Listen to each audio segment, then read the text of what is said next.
against Wyoming. Also, Kevin Curtis leads the country in receiving, a good yardage per game number, but also 10.7 catches per game to lead the country, so they'll have to deal with those two, and if they do, they'll have a great chance to win here tonight. The Oregon defense will be tested. They've got the Pac-10 Defensive Player of the Week, Steve Smith, on their side. Back with kickoff. Starting lineups coming up next. And we are back in Logan, Utah, kicking off the Utah State Aggies. And it is Allen Amundsen deep in the end zone, and they'll take it at the 20-yard line. Joe, time for our Northwest Dodge dealers' keys to the game. Well, one thing about it, Mark, and we're going to get a chance to see it right away, ignite the offense. That's one thing Oregon really needs to do early, is get up on this team early. Don't give them the thought that they can play with Oregon. Put them away early. Get your starters out of the game. That's one thing. Also, neutralize Emmett White. If he gets going, it can be a long day because they can put together long scoring drives, and their best defense is going to be their offense, keeping the football and eating up the clock. Also, you got to maintain the intensity, match the emotion that Utah State brings to this game. And one of the biggest crowds in Utah State history expected for this one. They're still filling in as Maurice Morris takes the handoff and met by a host of Aggies after a gain of about 2 yards. Let's take a look at the Weimar starting lineups. First, the Oregon offense, Joe, and again, one that we said has not been exactly clicking so far. Of course, need to get it going. The main thing, Maurice Morris. We expect him to get 20, 25 carries tonight. He looked better last week, and on the outside, Keenan Howery, of course, has been great all the way through. And on the line, Chambers, Schmidt, Weaver starting at center, Forster that is, and Phil Finzer, the right tackle. And this is Morris again, this time a first down and more. Across the 35-yard line to the 37, and a nice big gain, nice hole for Maurice Morris. That Utah State defense, Mark, they given up a lot of points last week against Wyoming. The Cowboys scored on 9 of 10 possessions. That's an amazing number. Here's the defense. You can see the linebacker with the great name, Jesse Busta. We'll see how he acts tonight. And also in the secondary, Tony Walker, the main player from Lancaster, California. And all 4 starters in the secondary return, but they have struggled nonetheless. All right, first down for Oregon at the 36. Morris again up the middle, and we talked about getting him going in the first 3 plays. Maurice Morris. Really trying to control the line of scrimmage and send a little message that you can run the ball. Looking for some room on the other side. They had some success there on the other side. We'll see if they come down this side to Ryan Schmidt's side again. I would think that at some point here, Mark, Oregon going to put the ball up in the air. I think it would happen right here. Well, Utah State has struggled a little bit on defense, and a big reason is their undersized defensive line. So Oregon trying to take advantage of that early. And the belly toss. Morris again. Gets outside, but a nice play there. Brought down by Tony Newson. This guy missed all of last season with an injury. He's back for the Aggies, and their linebackers really the strength of this defense. And here we go again. It's 3rd down, 3rd and 4. We talked about it in the open. 2 of 21 over the last 2 weeks on 3rd down conversions. They were 0 for 9 a few weeks ago, just 2 of 12 last week. So this is the key. This is what Oregon has been working on all week long, getting ready for this game. And a little bit of noise here at Romney Stadium and a train whistle in the background. Harrington will throw. Complete, but short of the first down. Justin Peel brought down immediately there. Nice play in the defensive backfield, and Oregon may be forced to punt here. And they will. Arroyo coming on. And a rousing ovation from the Aggie supporters here as they hold and force Oregon to punt. And as you said earlier, Joe, something that the other team didn't have to do a whole lot last week. You just don't want to let this crowd and let those players in the blue get too excited about what's happening. And got a penalty flag here. And you saw a shot of Emmett White briefly back to receive this punt. Dangerous player.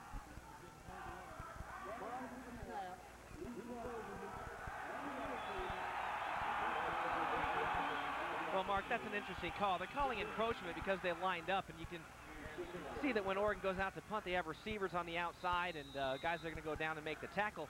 Receivers if there was a fake, and normally they just check with the official to make sure they're on sides, and the referee didn't even hesitate. He just threw a flag. So something they'll have to deal with here tonight. Not a real penalty, though, in the altitude here. Arroyo should be able to get his foot into this one. High kick, but short.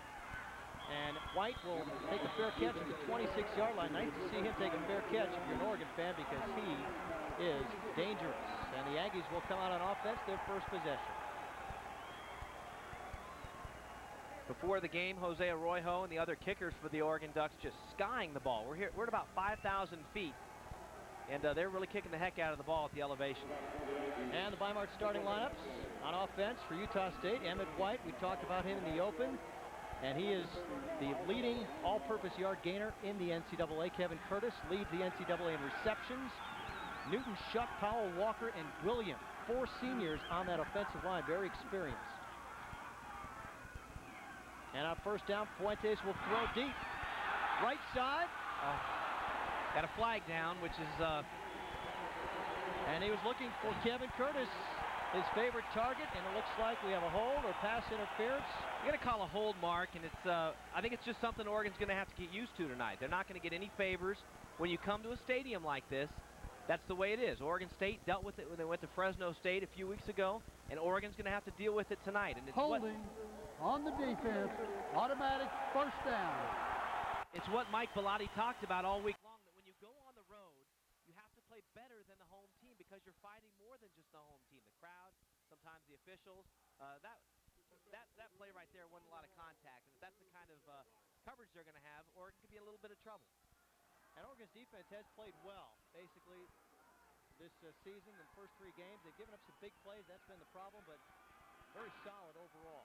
So it's a first and 10 at the 36. Look at this formation. Look at that. 4 wideouts, bringing 1 in motion. One of the things Mike Bellotti talked about is the weird formations, all the different things they do to make it hard to prepare. Fuentes incomplete over the middle. He was looking for Sanders. That would have been close to the first down. Second and 10. Oregon getting good pressure last week against USC. Sacked Carson Palmer 4 times. A lot of that is because of the secondary. You see the head coach, the secondary coach, Mike Gilhammer. The great one-on-one coverage Oregon was able to have against USC, except for a couple of breakdowns during the course of the game. And they were able to get good pressure with 5, 6 guys sometimes, some runs, some stunt blitzes. And today, though, I think they might drop off a little bit, see what they can get with 4 guys. On second and 10. Fake to White. Fuentes, near side. Over the head of his tight end, his receiver, and it'll be 3rd and 10. And let's take a look at the starting lineups on the defensive side for Oregon, brought to you by Barmart once again. See Zach Frater playing very well so far this year. Ed Wangler getting a start at defensive end today. Chris Tedderton, the former walk-on from Sheldon High School. Great linebackers. David Moretti played a great game against USC. Kevin Mitchell runs to the ball as well as Wesley Mallard does. Rashad Bowman, Smith, Webster, Keith Lewis, a great secondary, maybe the best in the Pac-10. Certainly playing like it. Steve Smith, we mentioned him, Pac-10 Defensive Player of the Week, 3 interceptions last week against USC.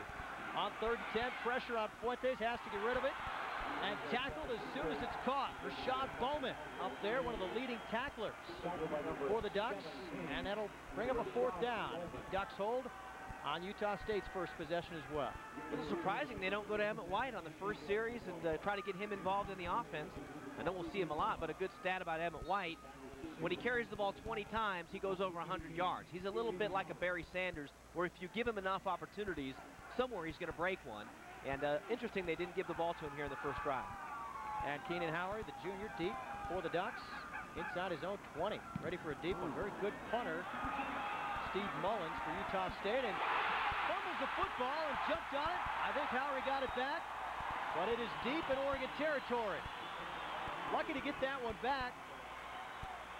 Running back to get the football, and tough to hang on to. Keenan Howard, the bobble, but the fumble recovery, and the Ducks take over on their own 6-yard line. More from Logan, Utah when we return.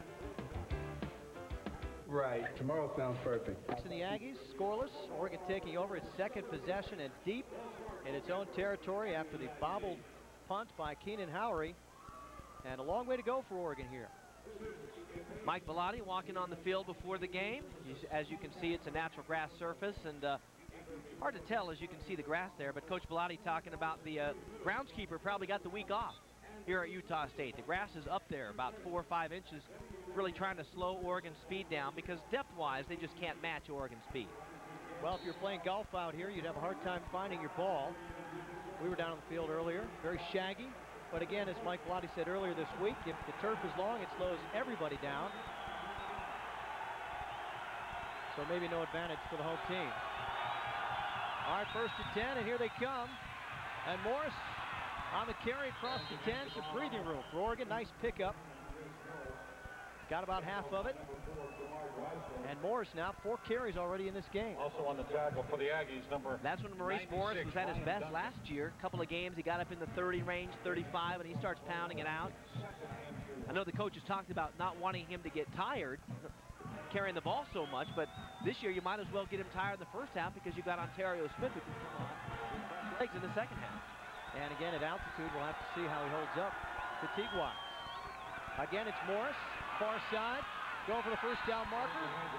Believe he got it, and out of bounds at the 17-yard line. First down, and Morris again. 5 carries, 29 yards. He's the Oregon offense so far. Ducks like the right side. All of their yards coming over there. Joey Harrington just putting the ball in the air 1 time so far. A short pass to Justin Peel. Short of the first down on the first drive of the game. And we talked about maintaining intensity, and it's tough to create your own emotion sometimes in a stadium like this. They had 27,000 here last week, their 8th largest crowd ever. And Oregon used to playing in the noise, especially the last 3 weeks at home. Complete to Willis, and not much there. Great play in the secondary. That is Tony Walker, senior cornerback, who had Jason Willis. And another look, and another quick pass for Oregon. Harrington to Willis. Short pickup. Oregon wants to get Joey Harrington out of the pocket a little bit. Quick roll. Normally Jason Willis get away on that one. Interesting matchup. Utah State has a player named Gary Coleman. And you've got Gary Coleman and Willis. Well, what you talking about Willis? What you talking about? Different strokes, huh? You know the player's jaw a little bit down there. Morris, big room on the right side. And a flag comes down after Morris picks up a first down. Interesting to see what this call is going to be, Mark, but the defender put his head down, straight ahead, and that's one thing the officials are really looking at this year. Hitting with the head. We'll have to see if that's what they caught or one of the Oregon blockers out front. Having a discussion right now.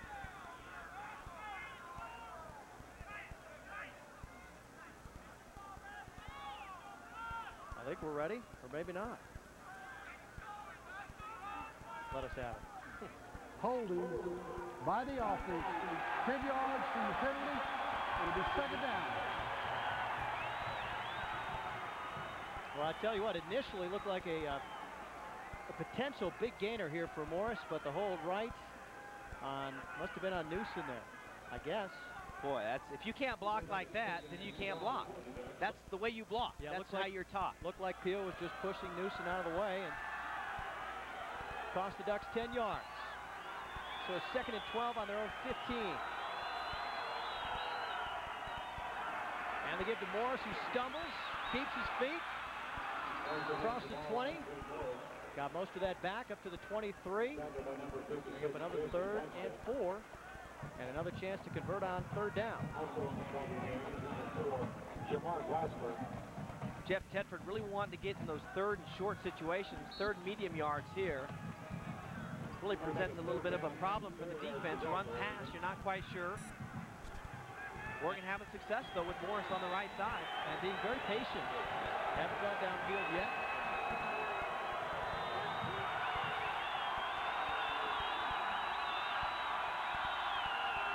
Howery in motion. And Harrington rolling under pressure. Has Howery.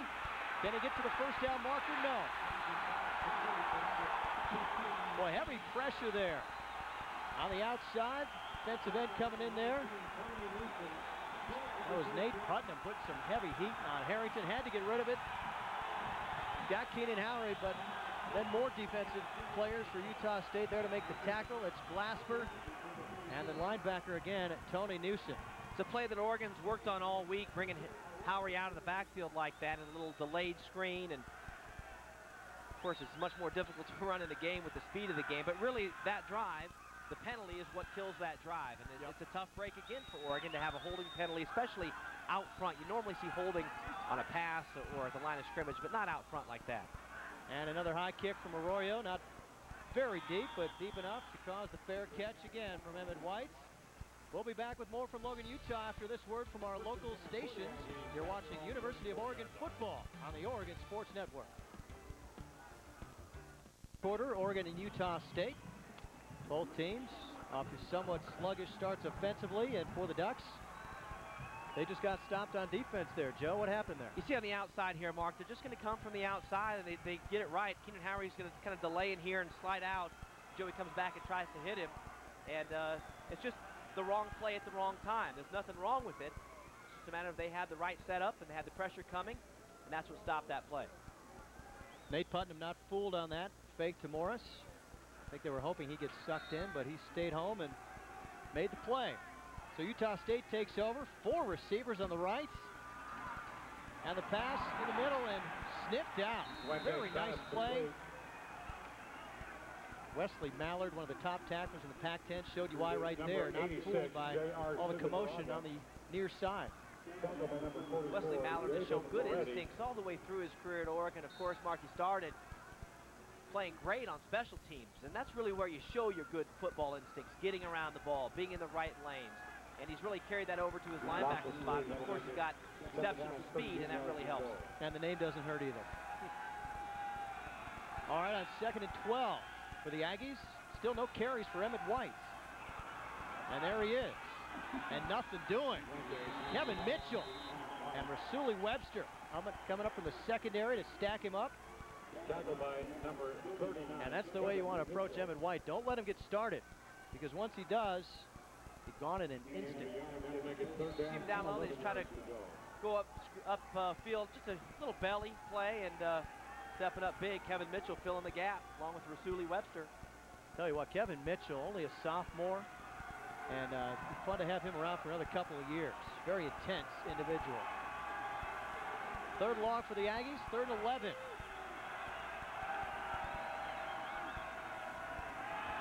Fuentes in trouble and sacked. Seth McEwen took him for a loss, and McEwen, his first sack of the season, and very excited about that as the Ducks hold once again on defense.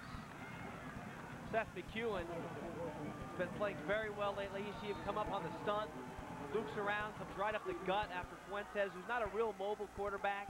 He can't throw the ball, but if you can put pressure on him, you can do it. Now look at this formation. Crazy formation out of punt formation. They got guys spread all over the place. It's 4th and 25, so I can't imagine they'd fake it. Interesting. Howery has a chance to return this one. Across the 35 and brought down on a shoestring tackle. Nice play by Utah State. Looked like a big gainer. So the Ducks hold once again. They'll get the ball back on their own 40. We're coming back with more from Logan, Utah after this. Gorgeous night here in Logan. Man. Beautiful afternoon, and the weather's starting to cool off a little bit here in the 80s this afternoon, and supposed to get down into maybe the 40s tonight. But a beautiful full moon, and see what kind of strange things happen here at Romney Stadium. And they were expecting a sellout crowd, and as we look out, they're going to need to get a lot of late arrivers to fill that up as Oregon takes over. 3rd possession from its own 39. And Morris again. A couple of guys out there and can't get past him. Tony Newson again, making another tackle. All right, Duck fans, Safeway and United Airlines want to send you to an Oregon road game. Simply swipe your Safeway club card at the Safeway Big Bubba inflatable located next to the Wachowski Center at all Oregon home games. Each week, the winners will receive a trip for 2 to an Oregon road game, compliments of Safeway and United Airlines. And a 2nd and 9 for the Ducks. Still being very patient. Haven't gone downfield yet. Here we go. Harrington looking. Now throwing. And a little bit too far for Jason Willis. Brings up another 3rd down. And when it's 3rd and 9, that makes it even tougher to improve on that 3rd down conversion percentage. Good blocking here on the play.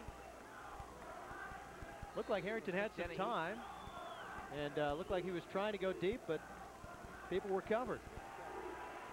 Head coach Mick Dennehy, offensive coordinator at Montana, when Montana almost beat the Ducks back in '93 at Autzen Stadium, 35-30. Oregon, again, 3rd and long here. This is not where they want to be. And nobody in the backfield for Harrington. And here they come, and throw is off and complete, but Peel once again brought down, short of the first down.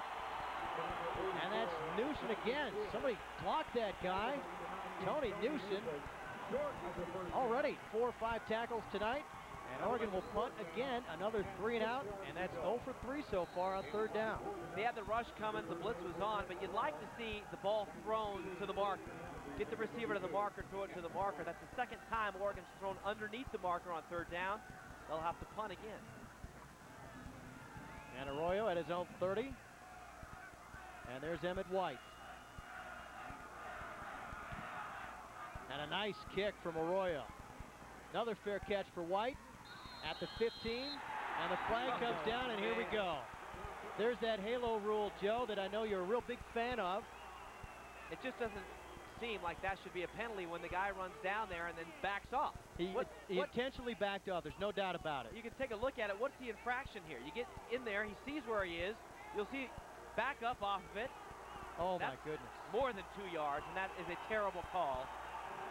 Flat out. Interference with the opportunity to make the catch. Here you can see it. You have 2 yards between here and here. There are 2 yards there, and especially with the intent.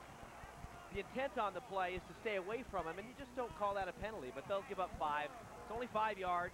It's just the idea that that could be called a penalty, and you can see Mike Bellotti wants an explanation. Well, the flag was thrown on Marley Tucker, the freshman, and didn't seem to be any intimidation there. Really just trying to get out of his way. Cost the Ducks 5 yards. 1st and 10 from the 20. 4 penalties now for the Ducks, none for Utah State. And no one in the backfield for the Aggies. And a throw on 1st down and complete. That's Gary Coleman. And Coleman is loose. Far sideline brought down by David Moretti. Good pursuit by the linebacker after a big gain. And Coleman broke a tackle, and there was nobody there. Take another look at it, Mark. They're going to have a blown coverage. Get out in it. Moretti gets picked off. He gets stuck out the zone. Gets some good blocking on the outside, and it's a foot race. Oregon, of course, has the kind of speed to prevent some of those big gainers, but you make a mistake, this is the result. Really amazing how quickly they all closed on him. Looked like Coleman was maybe going to get around the corner, and 3 Ducks caught right up. So it's a 28-yard pickup. Biggest play of this game so far, and Utah State maybe changing the play. Here's the give to White. Nice hole. Breaks the tackle. Into Oregon territory at the 45. A pickup of about 7. And finally a little running room for Emmett White. Not the start Oregon wanted. Down to 3 minutes left in the quarter, and Oregon now with just 1 first down, Mark, not able to move the ball. Utah State gaining a little confidence, gaining a little momentum. The crowd is getting into it. Not the start you wanted here in Logan. And I know you and I both thought Oregon would crack the 40-point mark tonight, but they've got some work left to do that.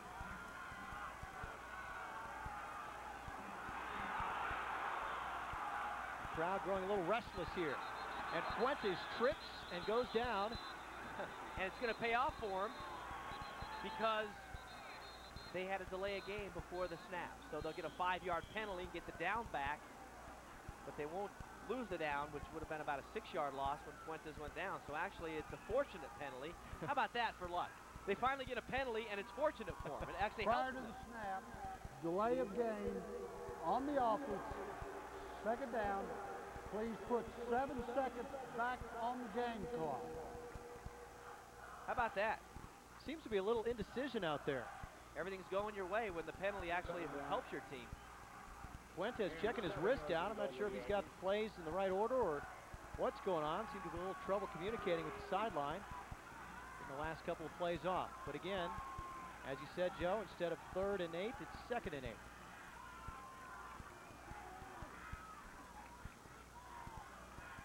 And I believe they're adjusting the clock and waiting until that happens.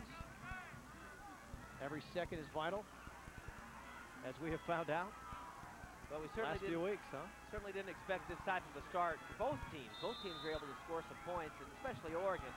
And what Wyoming did to Utah State last week, I don't think anybody would expect Oregon to come in here and struggle offensively like they have.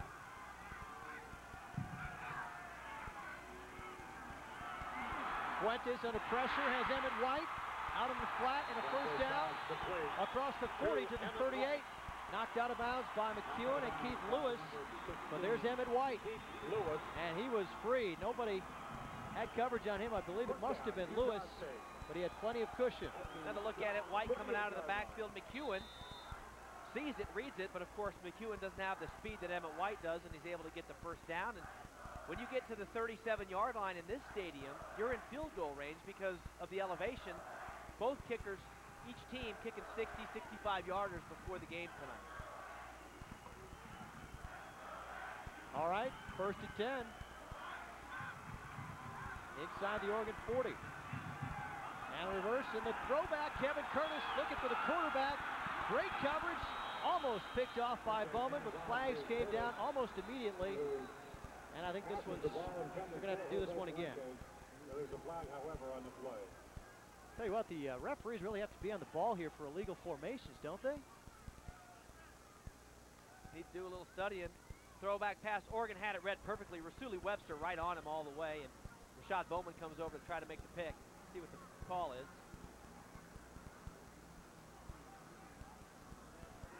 Lots of indecision from the men in stripes tonight.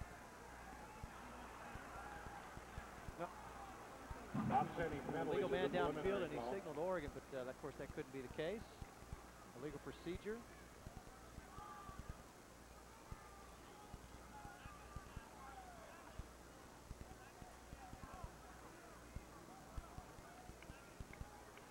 And some discussion there with Mike Pilati. He wants to take the penalty or not. And they won't. We have receivers downfield on the offense. That penalty is declined.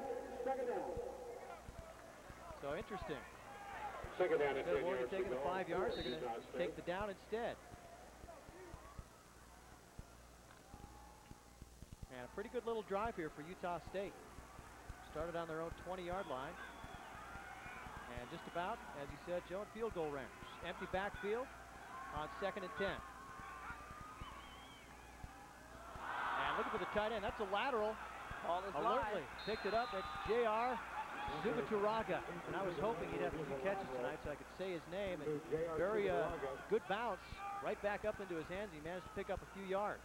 Oregon players very mindful that could have been a lateral. Of course, where they are, it's hard for them to tell. We're right in line with it. You could see it clearly a lateral, and Oregon players didn't give up the pursuit, although Utah State pretty fortunate to have that bounce right back up. We saw that a few weeks ago, didn't we? We certainly did. USC very fortunate with all of their fumbles last week. All right, a 3rd and 7.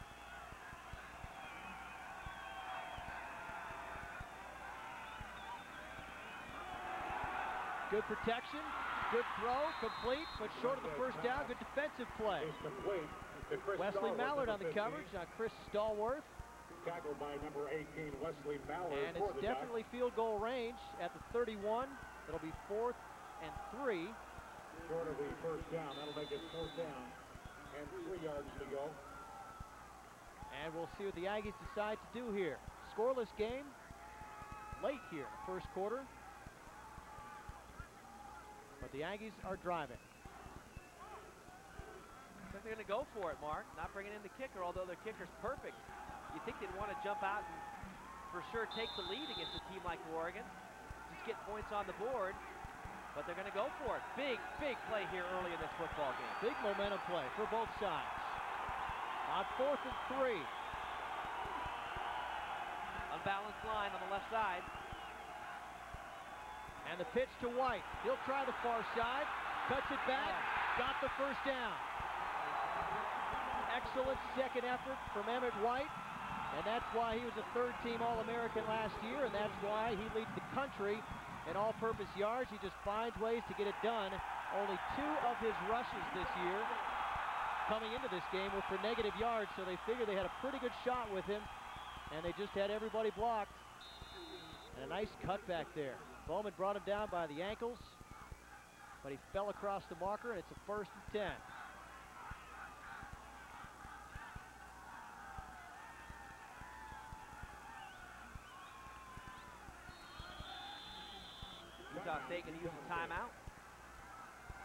try to get the timeout for some reason, but the quarter's out. At the end of the first quarter. So the end of the first quarter. 0-0 between. Well, we are scoreless here in Logan, Utah. After 1 quarter of play, the Aggies are driving. They're threatening.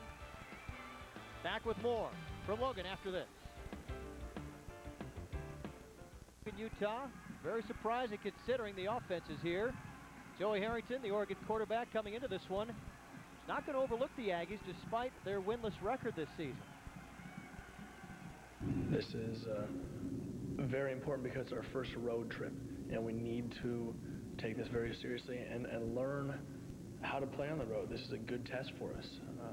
Utah State's a defense that does a lot of different things, and is showing a lot of different looks. And right now is something that's difficult to prepare for. So we need to be ready, and we are going to be ready. Well, we're still waiting, Joe. They've come up empty on their first 3 possessions, and the Oregon offense that we've come to know over the last few years is still kind of stuck in a quagmire. Need to really open it up, maybe go downfield, see if they can stretch the defense a little bit. But again, it's tough to do when your defense is on the field, and Utah State's putting together a good drive here. Went for it on 4th down, got it. Now in scoring position. They're 5 of 6 on 4th downs this year, so they're very good on that down. And now they are in scoring position, inside, just about inside the red zone. 1st and 10 at the 27. As we begin play here in the second quarter. And the pump fake and the throw deep. Fuentes going to the end zone and knocked away. Steve Smith back on the coverage. Pac-10 Defensive Player of the Week this past week. And he has really come on, and they needed him. Got picked on a little bit in the first 2 games and really came on strong last week. Take another look at it. Just a sprint out. You can see Steve Smith getting his arm in there. Fans wanted some interference, but no contact whatsoever. Great play by Steve Smith on the corner. And here comes a flag as about 4 or 5 people were in motion for Utah State. I think maybe a legal substitution. They tried to bring in somebody right before the snap, but you can't substitute after the break of the huddle. So that's what it's going to be. Substitution infraction on the offense. 2nd down. All right, let's take a look at the first quarter stats, and not much offense out there, surprisingly enough. On the ground, Oregon getting something going. 51 yards to only 6 for Utah State.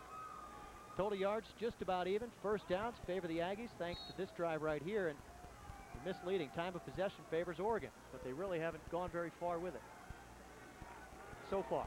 11 passing yards so far for the Ducks. 11.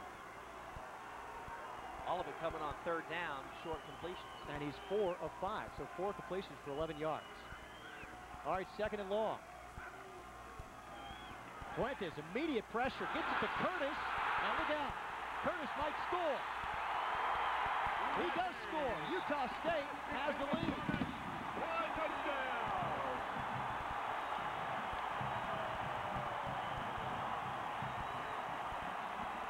Kevin Curtis leads the nation in receptions, a former walk-on.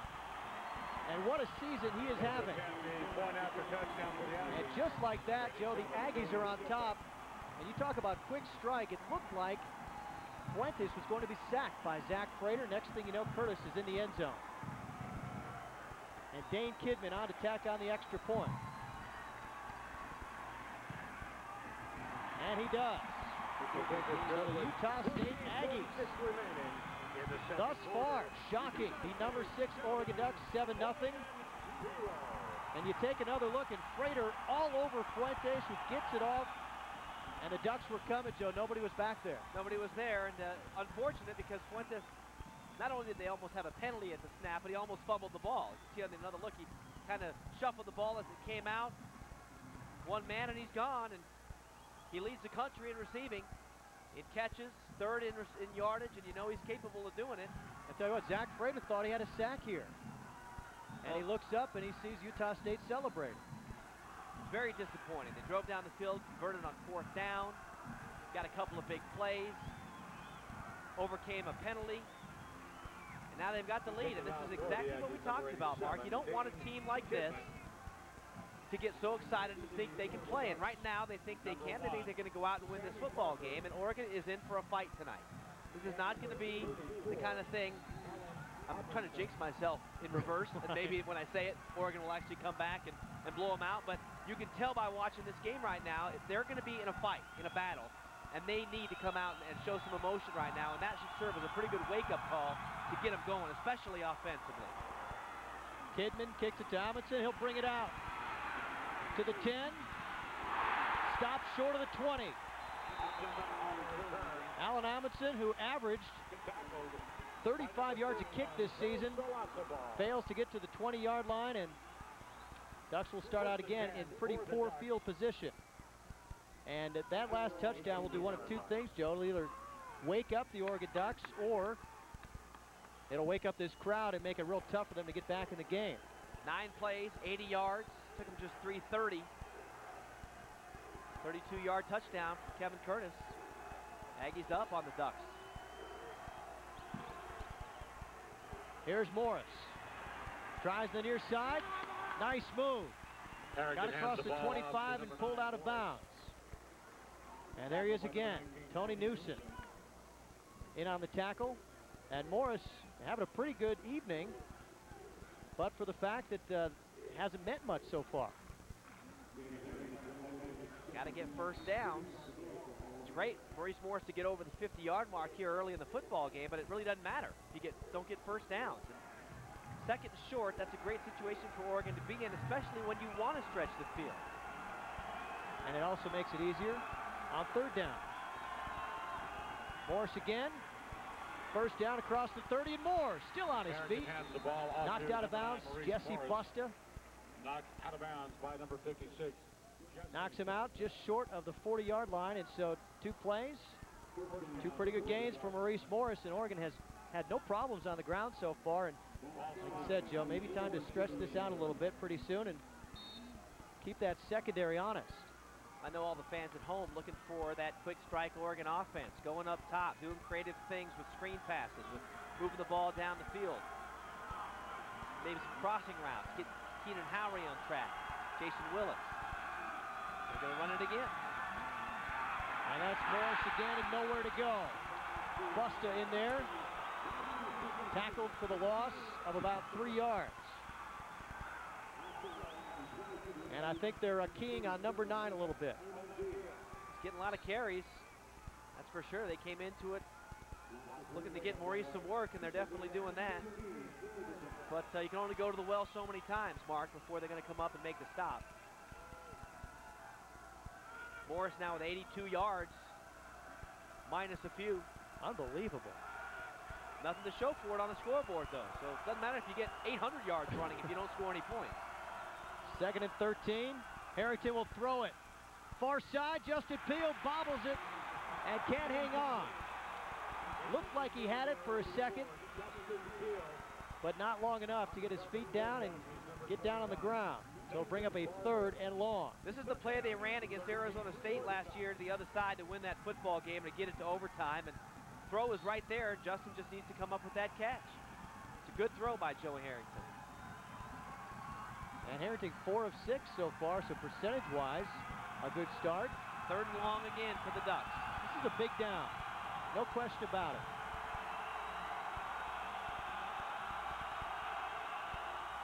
Harrington under some heat, steps up, throws it far side, wide open. Sammy Parker, did he get his feet in? He did.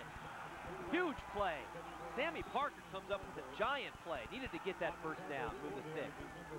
Across the 45-yard line into Utah State territory, and Sammy Parker, talk about Oregon's speed, and be tough to keep up with. A little outside the 5-yard range there, but Sammy Parker keeping his feet in, pretty close. Ooh, boy, very nice job there to keep the 1 foot in. I think the second one might, it's pretty close. I will Tough call it call. a catch. Little shuffle there on the sideline.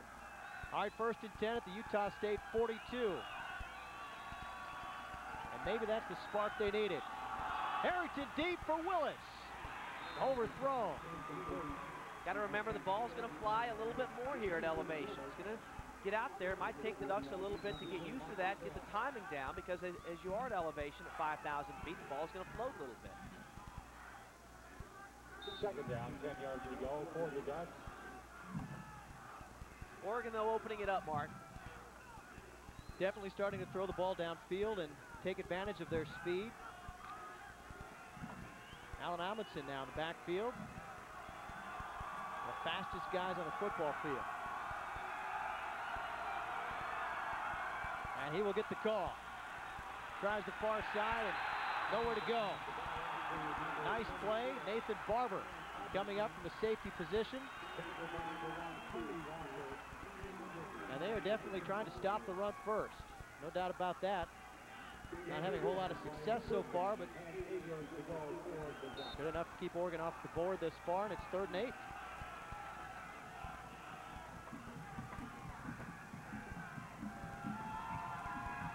And Oregon with a big 3rd down conversion last time.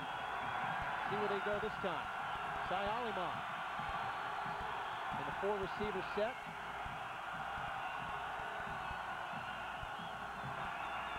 And a little shovel pass. Morris across the 35.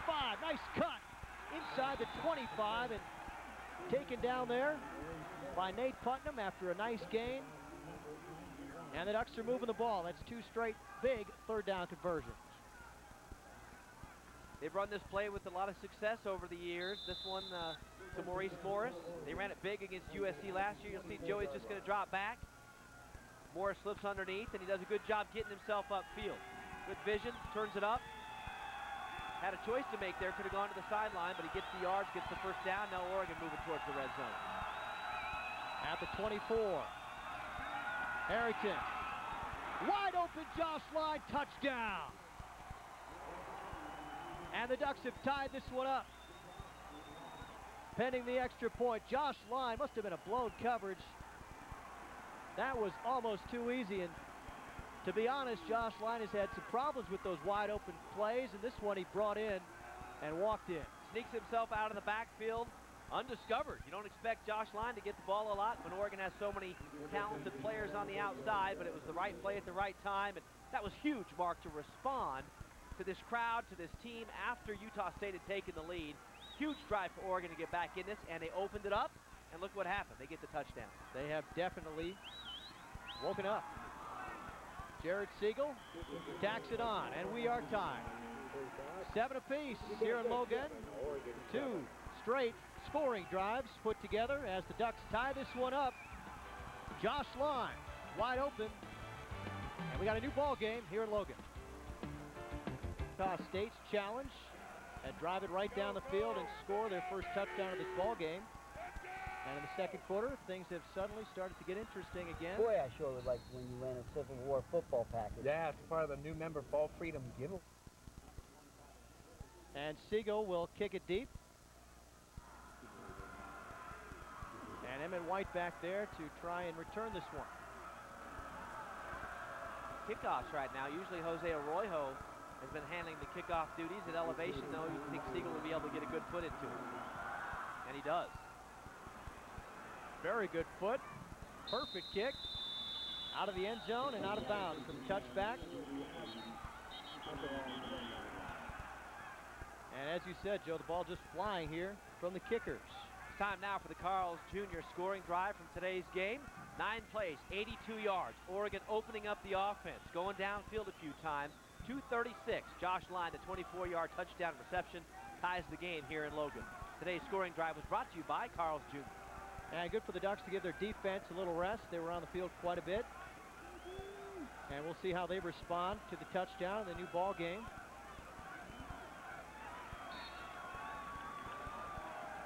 And here they go again. People moving all over the place for the Aggies on 1st and 10.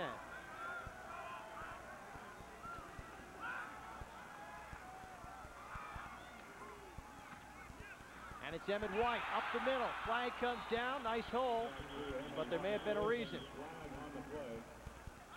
Could have a hold here. 90% of the time, that's going to be holding when the flag is thrown right there. You'd expect that.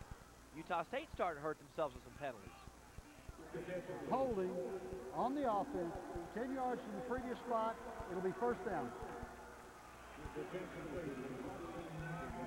And Mick Dennehy feels a lot differently now than he did about 15 minutes or so ago when Utah State scored first to take the lead in this one. Had a little momentum, but the Ducks 82 yards to tie it.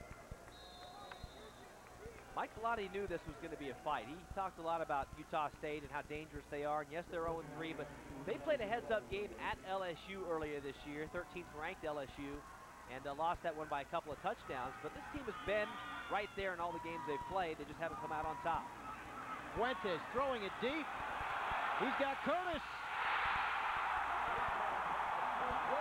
Into Oregon territory. Kevin Curtis beat 2 Oregon defenders. And Fuentes just let it fly. Another look at it. Just going back, straight post, really. Throws the ball 65 yards in the air. Shows you the kind of arm he has, puts it right on the money. 2 catches, 84 yards, and a touchdown for Kevin Curtis.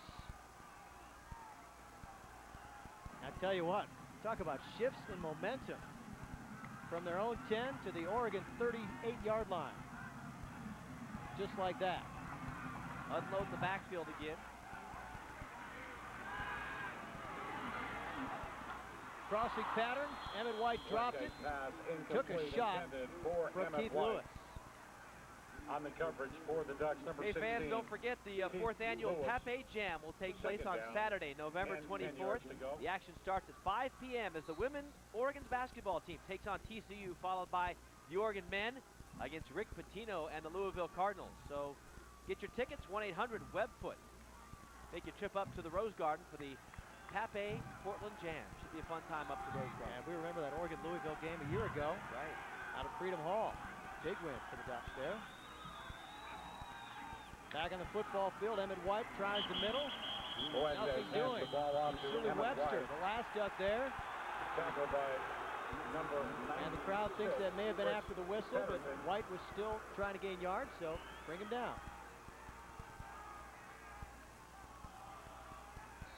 And a big 3rd down here now for Utah State.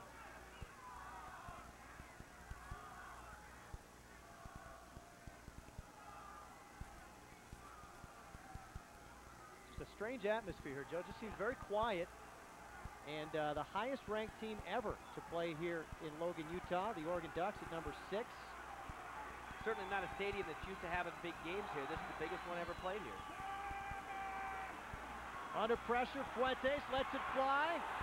Looked like some contact back there between Rashad Bowman and Chris Stallworth. And Stallworth wants a flag. And Bowman says, I don't think so. Take another look at it. We got an ISO for you. You can see it all the way down the field, and you can just make a judgment for yourself. Rashad Bowman hanging onto the shirt right there. Yeah. Hey, as long as it doesn't get called. Very sneaky. And Rashad Bowman, very rarely will you see the ball thrown his direction. And maybe that's part of why. He knows what he can do, what he can get away with. And a big defensive stand there for Oregon after the big play by Utah State. Little pooch kick and out of bounds at the 11. So Oregon again, deep in its own territory, trying to take their first lead. Ducks and Aggies tied at 7, 10 minutes to go in the first half. Are scored Romney Stadium here in Logan, Utah, as the Ducks get set to try and take their first lead of this ball game. And the way they looked on offense last time, have to like their chances. Maurice Morris having a big night already. Joey Harrington very good percentage-wise. And they got it done last time. Here's Morris again. And that time, the Aggies had it snipped out. First man there was Mark Estelle. Well, Mark, some of the other heavyweights in the conference definitely struggled today. Washington barely getting by Cal. Surprising there, huh? 31-28. Had to really rally to come back and do it. Also, Oregon State getting blown out by UCLA today. Well, you mentioned, Joe, there are some Saturdays where upsets happen. So far, this hasn't been one of them, but have to hang around and find out. Great catch by Keenan Howery. Actually caught it twice. And Howery, I mean, if it's in the neighborhood, he comes down with it. Great catch by Keenan Howery as he comes over the middle. This is what you need out of your guy. You got second long, You don't want to get into a third and long situation again. He just stays with it, 26-yard line. pulls it down, and that's the kind of receiver. You know, Tony Hartley was like that a few years ago for the Ducks. When you really needed a tough catch, he made it. And Keenan Howery's doing that, and I would think that by the time his career is over at Oregon, he'll be the all-time receiving yardage leader for the Ducks. All right, a first down for Oregon. Morris again, near side, tries to get the corner. Does. He got the first down and out of bounds. Up to the 40. Morris, knocked out of bounds by number 21, Nathan Barber. Maurice Morris, workhorse, 13 carries already, 14 make it, First down. 84 yards already on the At night. their own 40-yard line. Well on his way to a 100-yard game, and it's about time, I guess. Oregon fans would say we have a 100-yard rusher. Have not had one this season. Overall, Ducks haven't been over 150 yards in a game, and they went over that total quite a few times during the course of the season ago. And I know Jeff Tedford, Mike Bellotti wanting to get over that 150-yard marker, but the idea is to score points. Do it as fast as you can. Well, and this was the game to do it, too. Harrington looking deep for Jason Willis. Caught and dumped by Tony Walker, and a great job of holding on, and Willis not getting up. Might have the wind knocked out of him, landed right on his back. Scary here, Mark. Great job by Jason Willis to hang on to the ball. It's great to get the yardage, but you certainly worry about, you worry about if he's okay. Came right down on his back. Next snap, a little bit as he went down. He wants to get up. Tell you what, look at it. Jason Willis has made a lot of big catches. Still has not caught a touchdown pass so far, but you know it's going to happen sooner or later. Very reliable receiver, and scary landing there. Watch a little shaken up. Looks like he's okay, moving around pretty good. Definitely going to jar the body, though, and the fans here at Romney Stadium giving him a nice round of applause. But I don't think he's okay yet, Mark. No, I think he's trying to get off on his own 2 feet and having a hard time trying to keep his balance here. A little groggy, I think. Definitely a concern for this team. Jason Willis has been a warrior all the way through so far. Hard to say if it's got some numbness anywhere, or what's going on. Doesn't seem to be walking on solid legs there. 2 catches in this ball game. That one a big one. Gets Oregon back into scoring position here at the 32 and a first down. Ontario Smith into the football game for the first time at tailback. And he gets the ball. And a flag comes down, and this one will start again.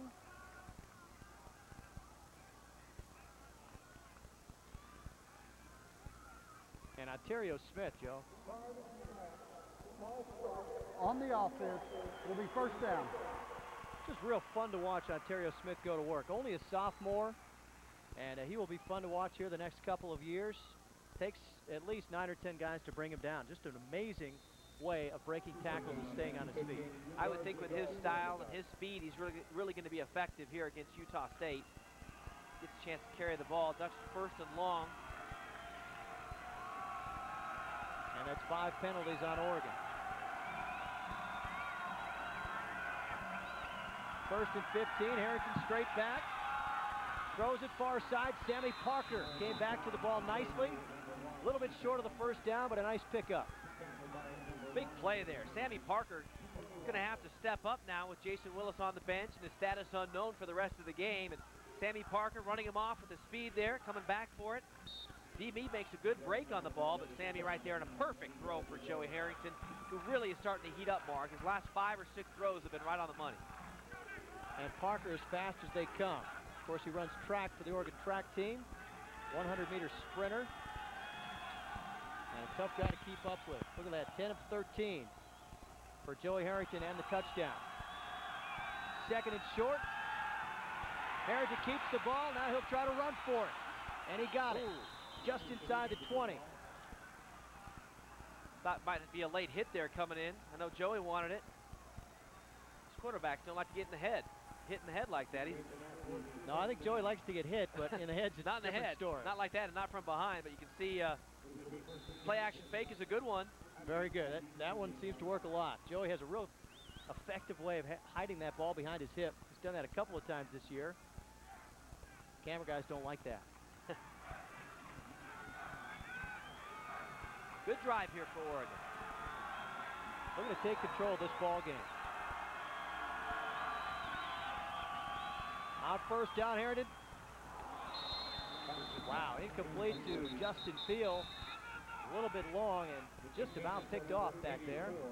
Justin Field, there is a flag on the play. And more flags coming down.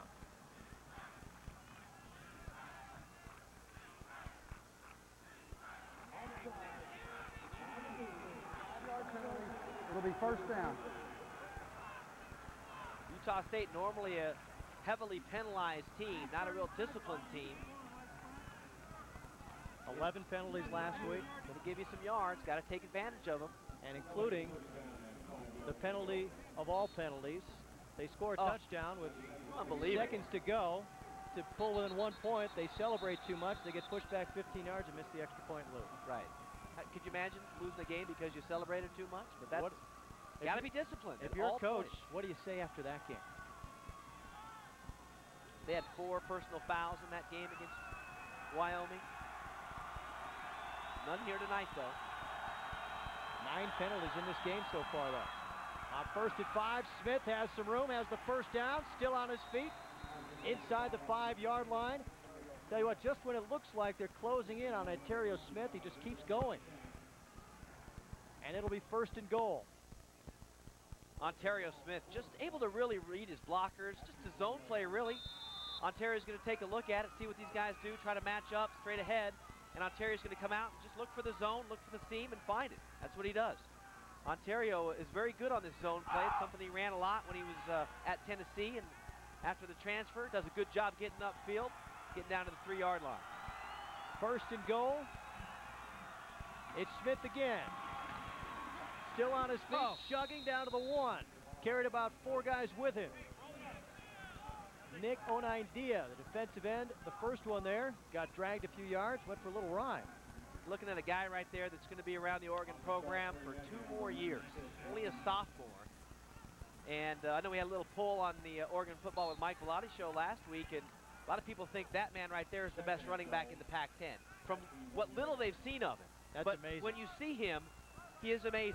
He really is. And I know a lot of folks are seeing him for the first time tonight. A lot of Oregon State fans who might be tuning in haven't seen Ontario run. But seeing what he does is nothing short of amazing, Mark, and it's great that Oregon has him for 2 more years. Second and goal, Harrington over the top, stopped short. Jesse Busta met Harrington on the way into the end zone and busted him right out of there. And it'll bring up a third and goal from inside the 1. This week, working on goal line situations, Oregon worked a lot on a little outside action, trying to just beat him to the corner because they know they've got such a speed advantage. So they worked a lot with Ontario Smith, just pitching him the ball and letting him run to the corner to the wide side of the field. Let's see if that's what they do here. And the Utah State crowd getting into this one. Third and goal at the 1. Oregon looking for the lead. Smith. Short. Taken down at the inch line. Well, decision time for the Ducks. They're saying that he lost the football. Referee's calling him down, though. They're going to mark it less than the length of the football away from the end zone. And I think if you're Oregon, you have to go for it here to make a point. Stuff it right in. Good defensive work by the Aggies there. Gang tackling.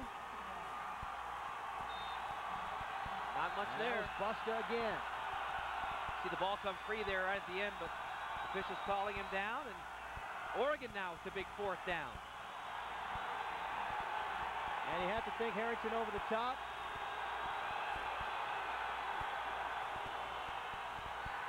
And a second effort touchdown. They have not signaled it yet. There it is. But there it is.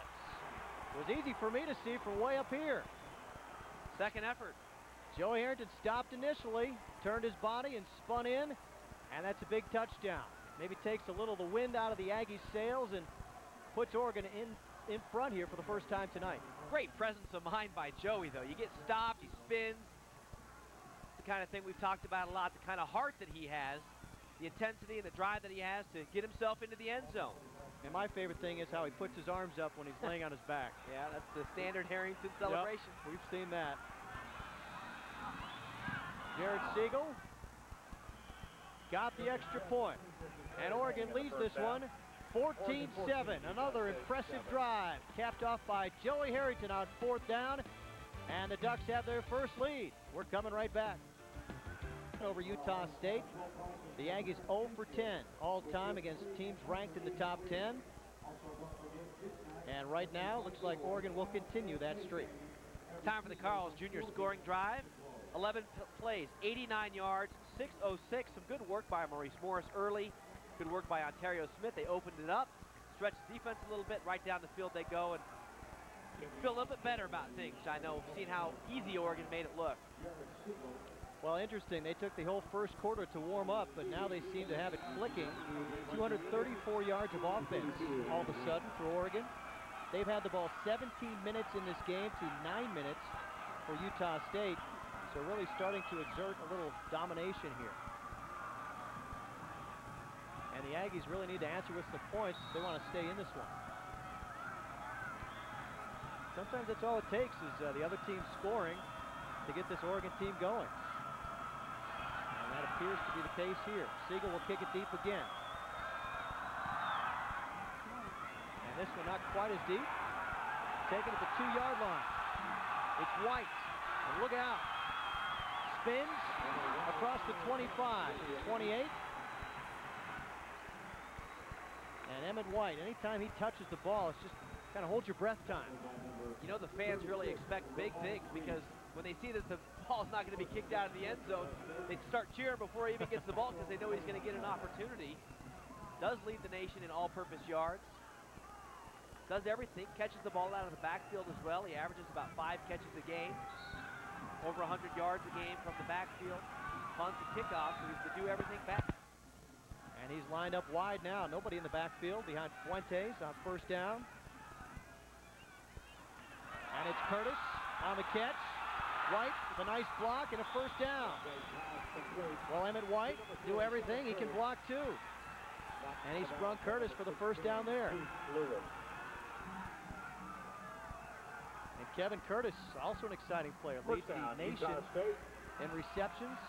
Former walk-up. Great story here in Logan. Unfortunately, all those numbers, and they haven't won a game yet. But they certainly have some players who are fun to watch.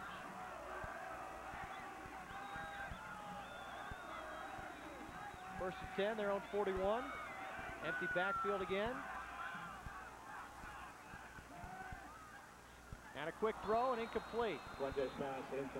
Stallworth reached for it. A little too long. Stallworth scored the touchdown that put them within 1 point of Wyoming a week ago here at Romney Stadium. Very capable receiver. Getting his first real action this year for Utah State. And if you're an Aggie fan, you'd like to see your team go down and get some points before halftime here and stay in this one. Conversely for the Ducks, love to see a stand and tack on a few more and have a little more breathing room heading into the second half.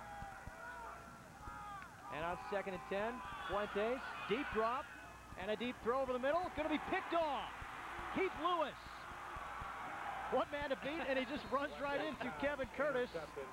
And Keith Lewis, always around the ball, has the interception, and has Oregon in great shape to tack on a few more points before we're done here in the first half. I think he went to make a cut there, and right at the last minute, he couldn't really decide which way he wanted to go, so he just ran right into Curtis. But you can see it's just a delay. They try to go to the tight end. They read it easily. All over it. Lewis picks it up, and, well, could have used the block from Steve Smith, but great field position for the Ducks. 47-yard line going in. Let's see if they try to hurt him early and go up top. Those defensive guys not used to blocking. And so, pretty good return at the 47. Here's Morris. Tripped up, keeps his feet. Amazing balance and a 1st down. Great run by Maurice Morris. Number 9. Just worked his way through the line. Looked like he was on his knees going through, but that's the kind of running you get from Maurice Morris. And I know there's been a lot of talk about Aggies number Maurice 42, Morris. Maybe he's been a little flat. Maybe he's not got it going. 1st down. See from runs like that Maurice Morris is going to be just fine during the course of this year. Well, really starting last week, he started to look like a little bit different player. Started running harder, hitting the holes, and keeping his feet, really working for the yardage. I think it was paid off. He did change shoes. He's played well on grass. And he'll get the call again, and a short pickup this time. Maurice On Morris, idea. where Cleats the first 2 games at Autzen Stadium, trying to get used to the new next turf surface, and then he switched them up and went with a deep waffle that the opponents had been wearing at Autzen Stadium, and seemed to be a little more sure of his footing, didn't run as tentative. And of course here on the thick grass at Utah State, gets a nice dig in there. So I think it has a lot to do with confidence of your footing and how you feel about the surface. Well, no question. There were a few slips in the first couple of games there at Autzen Stadium.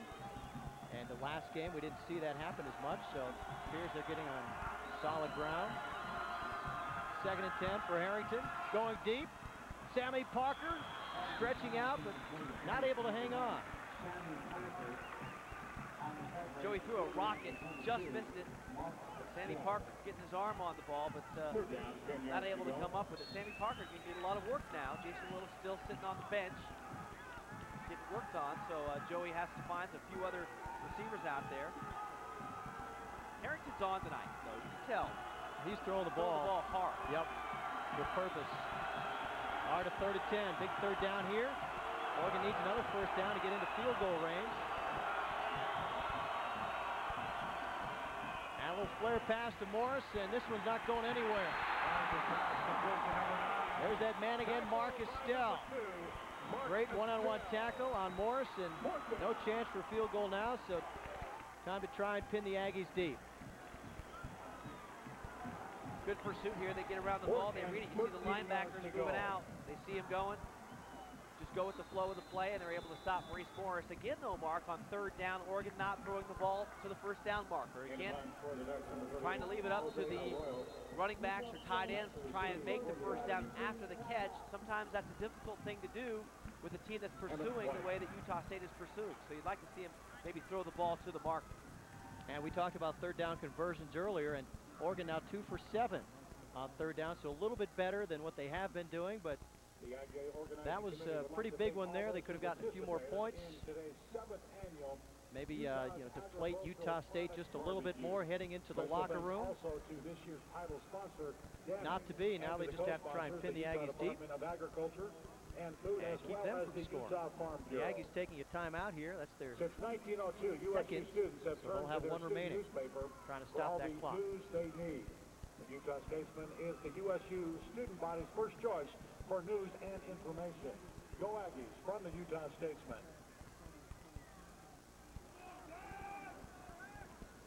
Great day here on the Utah State campus. About 85 degrees. I think we've chilled off to maybe in the 60, 65 degree range. Nice stadium, though. Grass is in great shape. I mean, it's kind of brown everywhere you look, but the grass on the field looks good. Yeah, good atmosphere for college football. Have a question for the coach? Come down to the Wild Duck Brewery and Restaurant Tuesday, 7 to 8. Join Jerry Allen and Coach Blotti to hear the latest in Duck football. Tuesday night special. Enter to win tickets for the next home game. If your question card is read on the air, you'll take home a prize. The Wild Duck, Tuesday night in Eugene. And a high kick from Arroyo. And a good one. Inside the 10-yard line. They'll spot it at the 9, and that's just what they wanted. That's his 9th kick inside the 20 so far this season. Mark, I'm a little surprised that Utah State used a timeout there, knowing they'd be pinned down where they are, because it gives Oregon the chance now to stop the clock and use timeouts. As we know, with Oregon, with 3 timeouts, there's plenty of time. So I look for Oregon, if they can get a stop here, if Utah State decides to run the ball, if they get a stop to use their timeouts, see if they can get it back and maybe put a field goal on before the half. Not so sure about that timeout for Utah State. We'll see what happens. White on the carry, and stopped after a pickup of about 3. And let's see. If the Ducks use a timeout, they do. And 1:24 left in the half. And Utah State does not want to make a big mistake here. 2nd and 6. You know, whatever pass they do throw is going to be a safe one. Or they may decide to just run it a couple times and make Oregon use its timeouts. I think at this point, if you're Oregon, that's great. You get the ball back with a minute to go around the 50-yard line. You got a great shot to put 3 more points on the board, if not 7. And so Utah State really helping Oregon on that last possession by using their timeout. All right, State Farm Insurance, a major supporter of women's athletics, is pleased to bring you the University of Oregon women's sports calendar. Here we go. Soccer, Eastern Washington, Pape Field tomorrow. And then volleyball, Arizona State, Thursday, October 18th. And let's not forget a little fall golf. The Oregon State Shaniko Invitational, October 8th through the 10th. So 1:24 to go here in the first half, and as we said, there's never not enough time for Oregon to score. This was about the situation last week against USC in the fourth quarter. Ducks had about a minute and a half. USC had the ball. Ducks got it back and then marched right down the field, 61 yards in 44 seconds.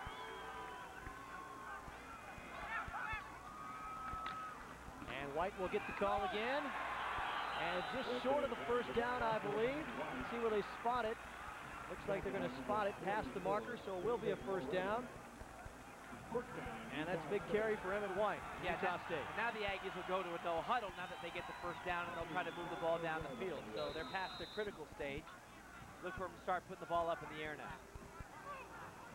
And Fuentes moving up the charts for Utah State already tonight. Has moved into 8th in career passing yards.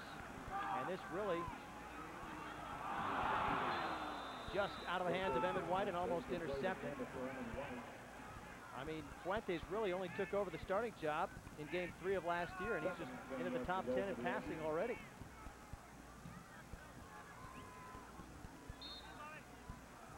Eric Hipple, quarterback who's played here. Merlin Olsen, of course, the most famous alumni. And they've got on top of the stadium some names, retired names. They've got Merlin Olsen and Elmer Ward. Elmer Ward, the Bear. All right, here's White. Again, second down and chase down. Wesley Mallard. Fans want a face mask, not going to get it. Interesting decision here. Oregon is going to use the timeout. Coach is signaling a timeout, and they get the timeout. So a little gamesmanship on the timeout usage going back and forth between these teams. And that's Oregon's second. They'll have one remaining. It's 3rd and 12 with 47 seconds left. Plenty of time. They can get an incompletion here. Utah State likely will decide to run it here to make Oregon use its last time out and see what happens.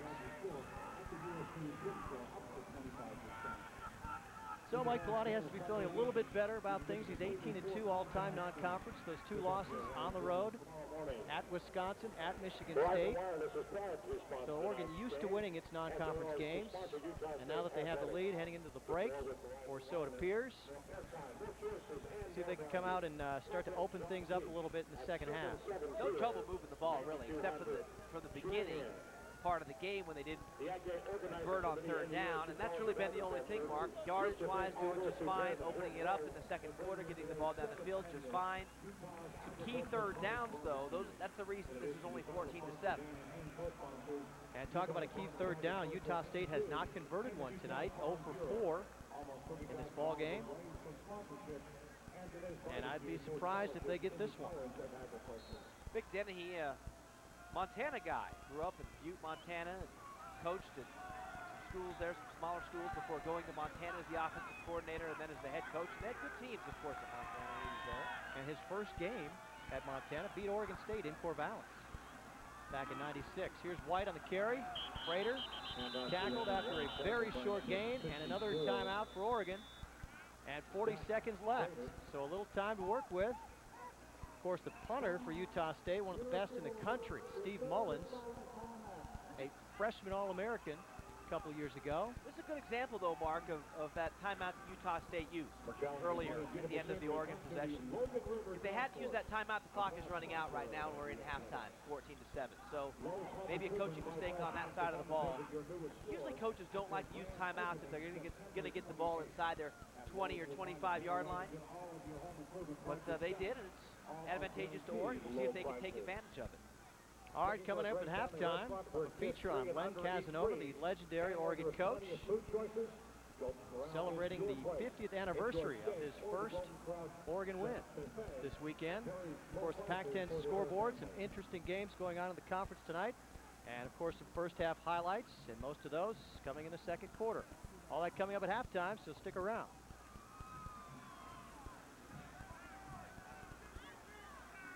For the Aggies, number 12, Steve Mullins. So if there's one guy you want getting the ball with about 30 seconds to go. It's Joey Harrington. Cool, calm, under pressure. Talked about that last week. Talked about the chemistry of Oregon. How they're able to stick together during these clutch situations. Here's that formation again, 3 on each side. Only 4 in the middle. You might as well go after the block. See what you can get. I mean, if you're the punter here, you have to feel a little bit nervous. And a great punt from Mullins. Returnable. Back to the 20. Howery breaks a tackle. Still on his feet. 40, 45, 50. One man to beat. And caught from behind. And no flags. That's the big surprise.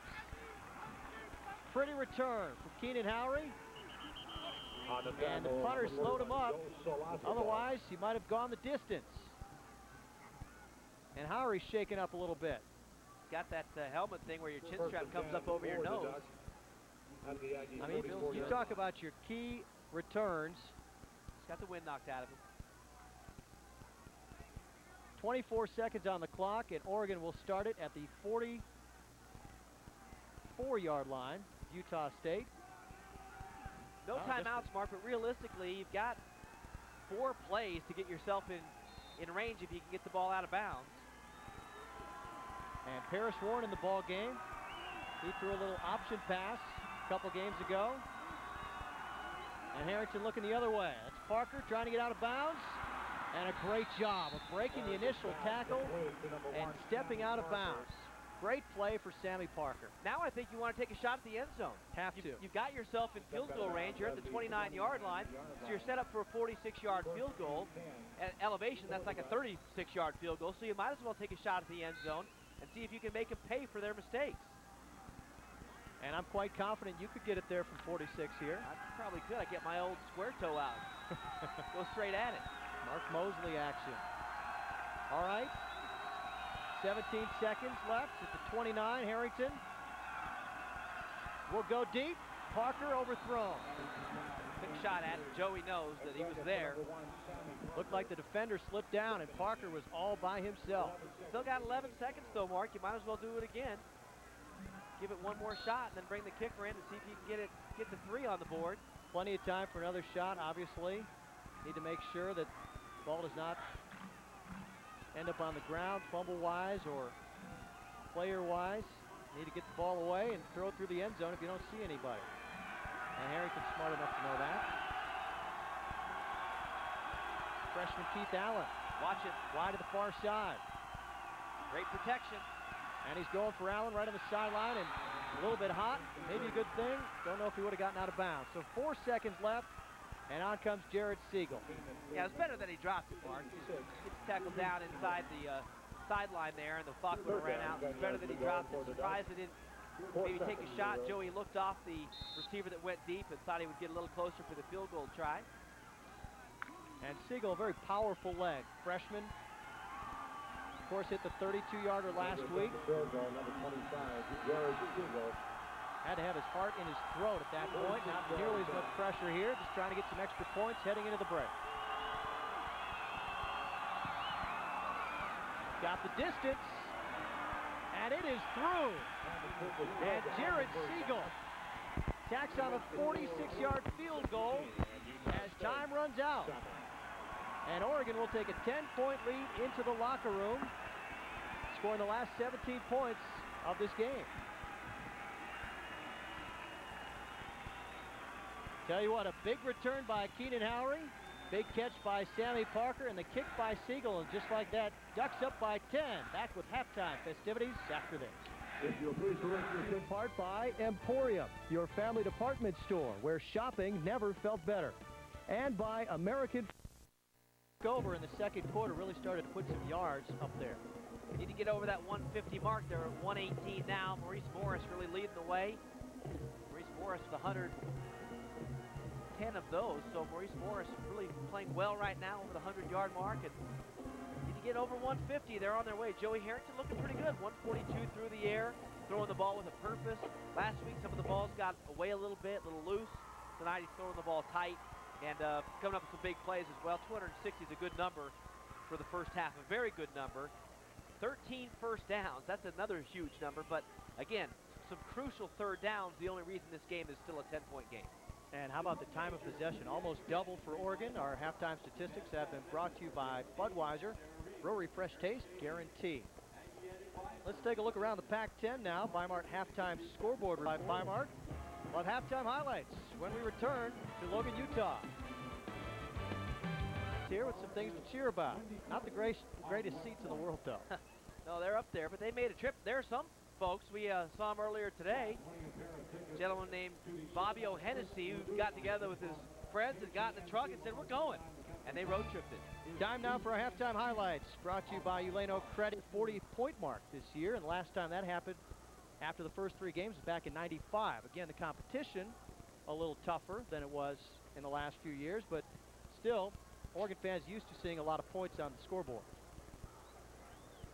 Joey Harrington, the way he's throwing the ball, I would think that we've seen it in the second quarter, that this team's going to be able to put up some points. But again, if Utah State comes out, maybe gets a turnover or something crazy happens, they could get themselves right back in it in a hurry and get emotional and maybe do some things to make this a close game at the end. But that first half, Mark, by no stretch, was it the kind of half that I think everybody expected. It was a fight, and it's been a fight, and you would expect that it would continue to be that, Oregon having to make some big plays to get the lead in this one. Well, Oregon has had to win some close games, as we all know, including last week against USC, and just very calm and cool on the sidelines. And Joey Harrington talked about that. He said the reason is because of team chemistry. Of course, this team has been together. They work out throughout the summer together.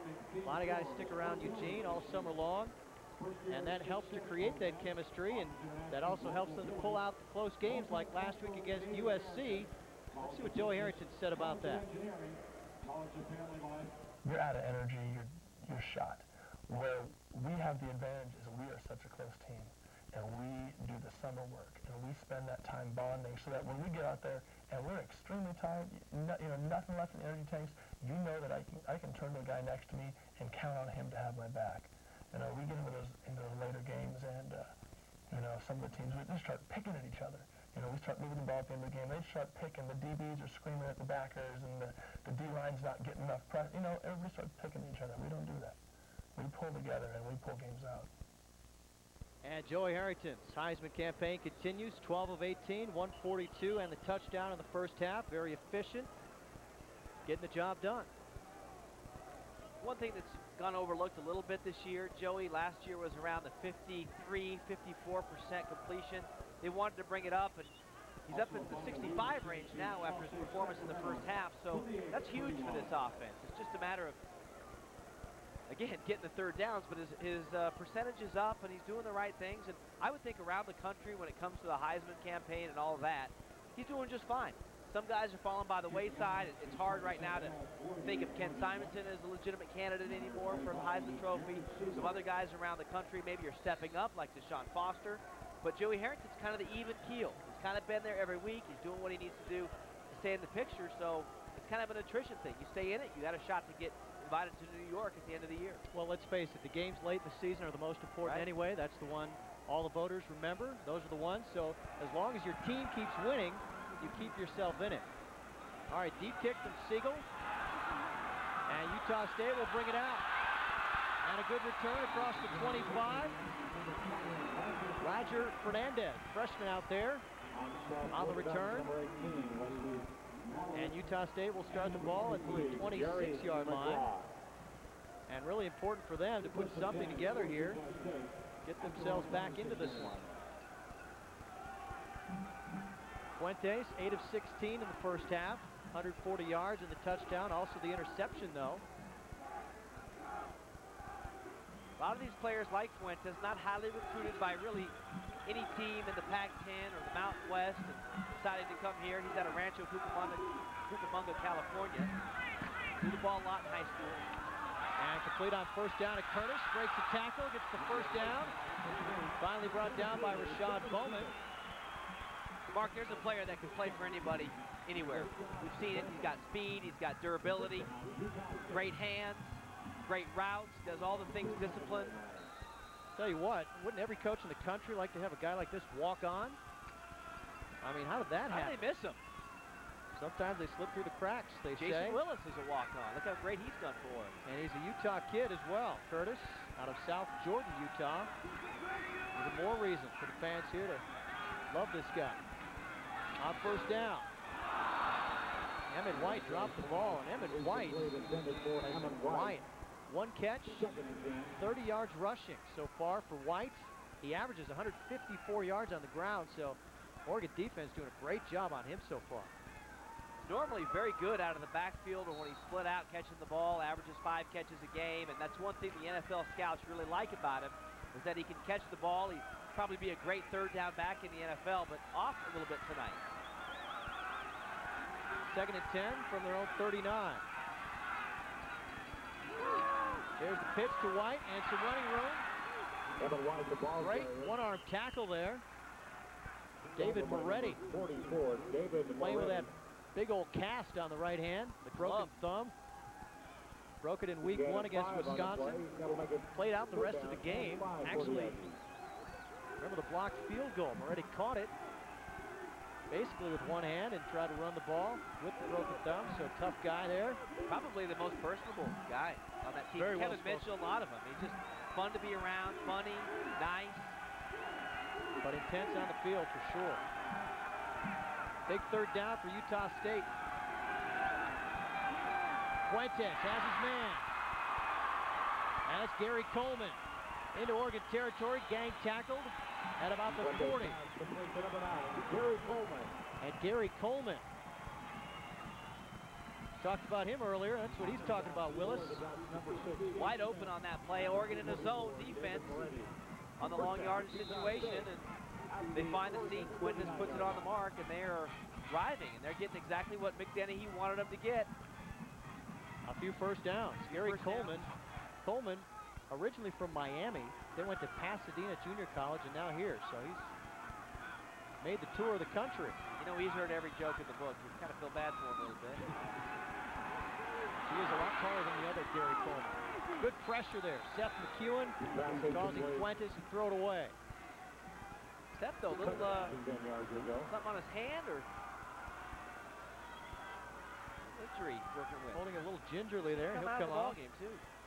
And McEwen, one of the faster defensive linemen out there. Not sure what Seth's got going. On his hand. No, it's inside. Yep, inside. Maybe a rib, something like that.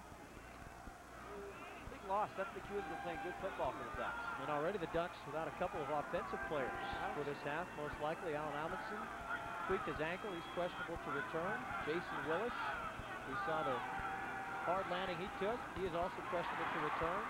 As Kevin Curtis picks up about 7 on the reception, and Kevin Curtis having a great night so far. 5 catches, 117 yards for Kevin Curtis. Another good look at how Fuentes throws the ball. Tight spiral. Good catch by Curtis. Good balance. Not much you can do on a play like that except tip your hat. Go back after him the next play. Big 3rd and short coming up here for Utah State. They converted last time on 3rd down. They need another one, probably to try a field goal. And it's White's big hole and a first down across the 25. Keith Lewis probably saved the touchdown. Absolutely did. Stepped up and made the tackle on Emmett White, but he did save a touchdown on that play. And right now, Utah State doing pretty much whatever they want. Another look at it. Watch Keith Lewis step in. Emmett White looks like he's got a lot of running room, but Keith Smith pretty sure-handed. 2 of the games this year, he's led the Ducks with tackles. Leads the Pac-10 actually in tackles after 3 weeks, coming into tonight. And another first down for Utah State inside the 25 of Oregon. And Kevin Curtis will throw again, going for White. Diving catch at the 3. Kevin Curtis, his 2nd completion tonight. Actually, his 2nd pass, 1st completion. And Emmett White made a great catch here. Keith Lewis gets sucked up on the play. Good execution by Utah State. We got a football game again. Well, the Aggies threatening again inside the 3-yard line. 1st and goal. An unbalanced line left side. They ran it earlier on 4th down. And it's White. Right side spinning and scoring. Touchdown, Utah State. And he barely broke the flame, but it was enough. And Utah State has made this one a ball game again.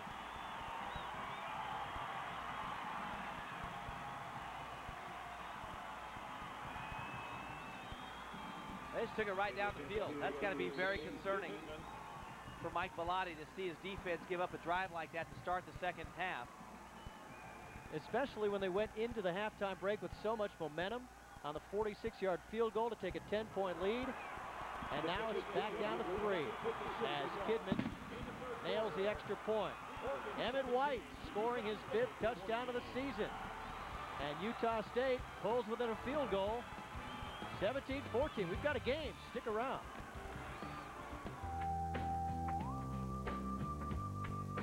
Well, here we go again for Mike Bellotti. Mick Dennehy's team making this a 3-point game, and Mike Bellotti knows a thing or two about pulling out the close ones, but I don't think he anticipated one tonight. His team took a 10-point lead into the locker room. It's down to 3 as Sammy Parker takes the ball in the end zone, and he'll bring it out. And not a good decision. Tackled inside the 15. And nowhere to go for Parker, and the Aggies pretty fired up at this point, and the crowd starting to come alive a little bit again. Alan Amundsen, as you mentioned, Mark, unlikely to return. That's why Sammy Parker bringing the kickback. Alan Amundsen has a little ankle injury right now and trying to work on it, get it back in the game. But Sammy Parker will be the guy that carries the ball out of the end zones or after kickoffs for Utah State. I know the Oregon coaching staff would love it if that's the only time he has to see the ball on a kickoff return for the rest of the day. Utah State made it look very easy going down the field in just 2:53. And we'll see what the Ducks have in mind as a response. It's Maurice Morris across the 20. Nice gain on first down.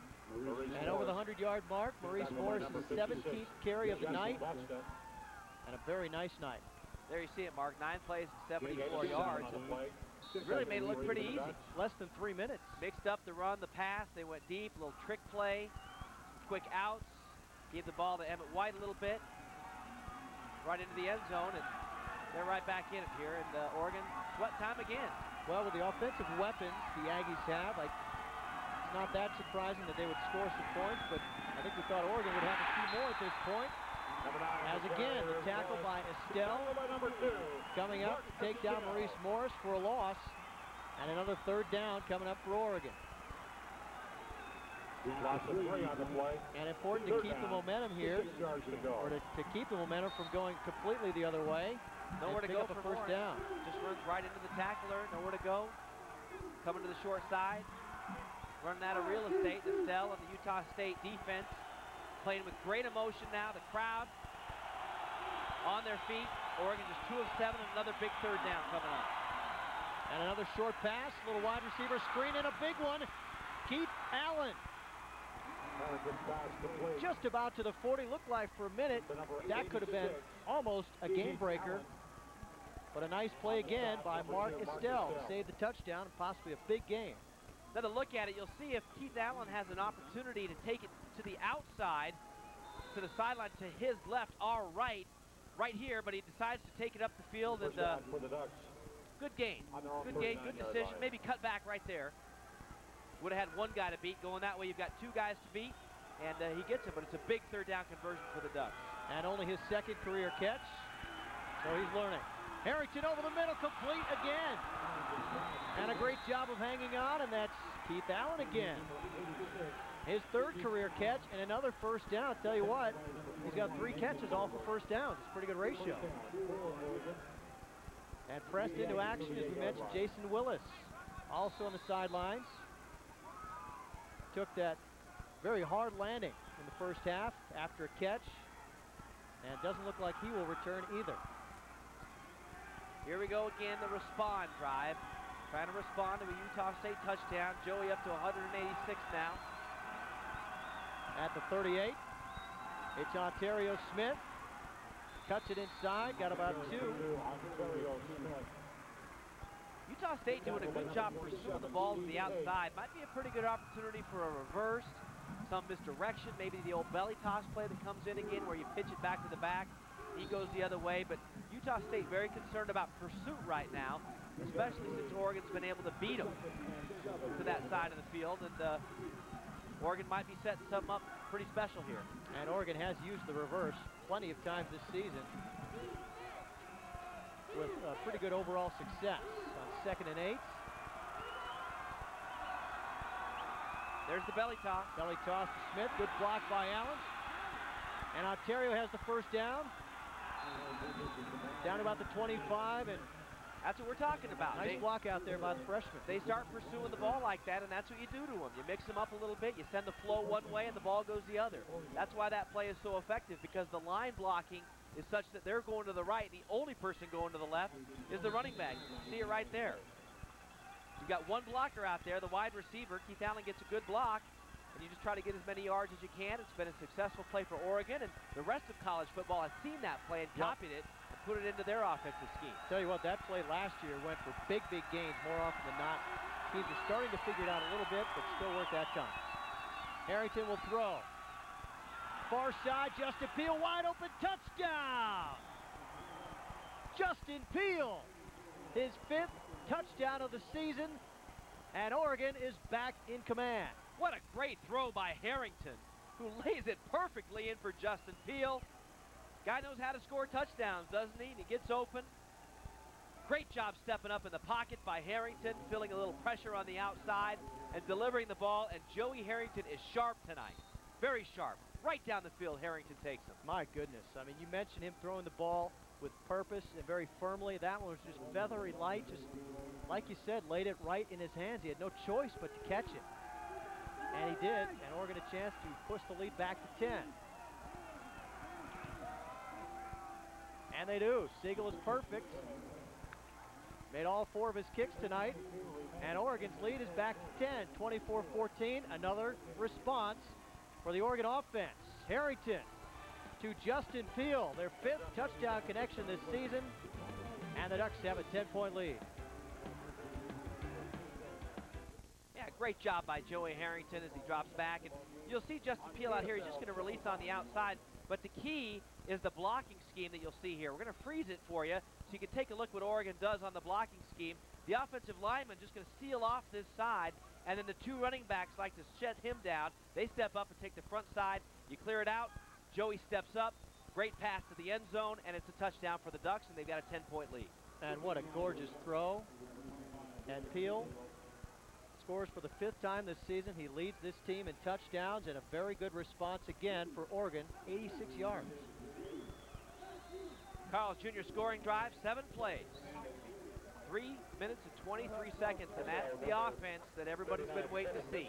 Right down the field, efficient, mixing up the run, going downfield, and that's got to have Oregon fans pretty excited about the offense, to see them showing signs of breaking out and being the offense we all expect they will. Now it's up to the defense to get the ball back, try to tack on a few more.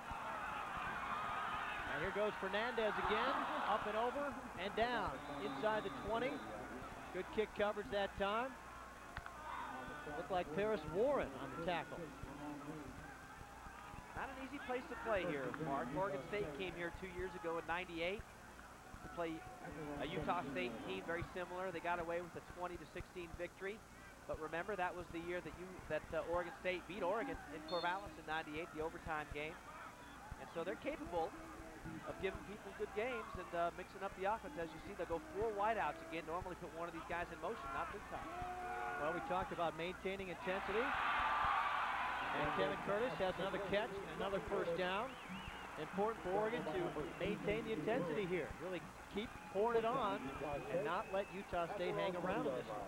This is a formation that Utah State hasn't shown a lot this year. And to split 4 guys to the same side, normally you go 3 with the trips and you bring somebody to the other side. But they've done a good job doing their best to try and confuse the Oregon defense. Well, talking to the people here, the other thing Utah State likes to do is run the same play out of 6 or 8 different formations. So you get the same play coming at you a different way, and it's got to be very confusing, but Oregon defense adjusting that time. David Moretti takes down White for a loss, and I tell you what, Emmett White has not had a lot of rushes for minus yards this year. Moretti's becoming my favorite player. I'll say that right now. I love the way he plays. I love the way he acts outside of the football field and the football arena. Great young man. I love the way he plays, runs to the ball. Big key for Oregon's defense this year to have David Moretti step up and play well. And, of course, with the number on his back, big shoes to fill, and he has done that. Peter Sermon wore 44 for 4 great seasons with the Ducks. Now on to the NFL, and Moretti picking right up where he left off. Incomplete on second down. Another big third down, and 12 for Utah State. And this is a big one for both teams, momentum-wise. Utah State converted a couple big third downs on their previous possession to make this a close game again. And Oregon answered, see what the defense could do here. 2 of 7 on third down tonight. And Fuentes will throw for it. Great play, Rashad Bowman, and a flag comes down. May have had his right hand on the back of Kevin Curtis. Big play on 3rd and 12. And it looked like a terrific play for Bowman. Was right on Curtis the entire way, but the official behind Bowman may have seen his hand on his back. Let's take a look here. Tough to see from that angle, but I don't think Joey agreed with the call. He wants the ball back. He's starting to feel it. So a big first down on the penalty.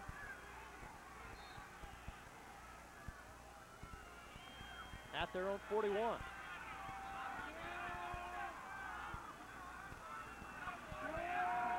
Pump fake, Fuentes throwing deep.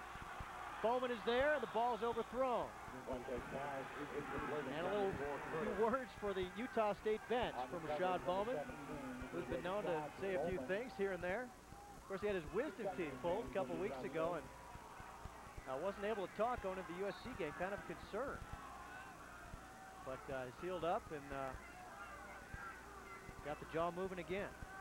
Definitely a leader of this football team. Really likes to get in guys' face and teach them. And he's funny. He's very personable, and one of those guys you have to have on your team if you're going to be successful.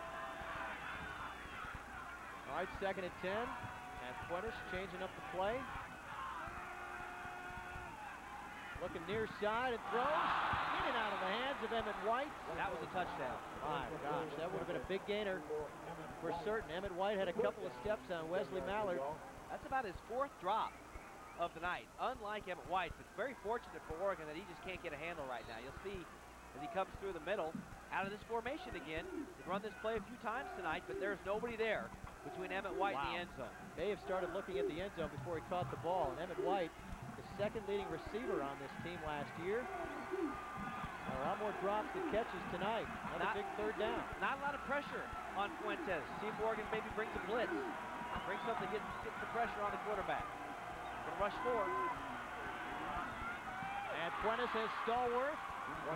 Was he far enough? Looks like he's going to be marked short of the first down. And that's a big mistake by Stallworth. Have to get past the marker. And Steve Smith there for the tackle immediately to hold him short. And of course the fans want him to go.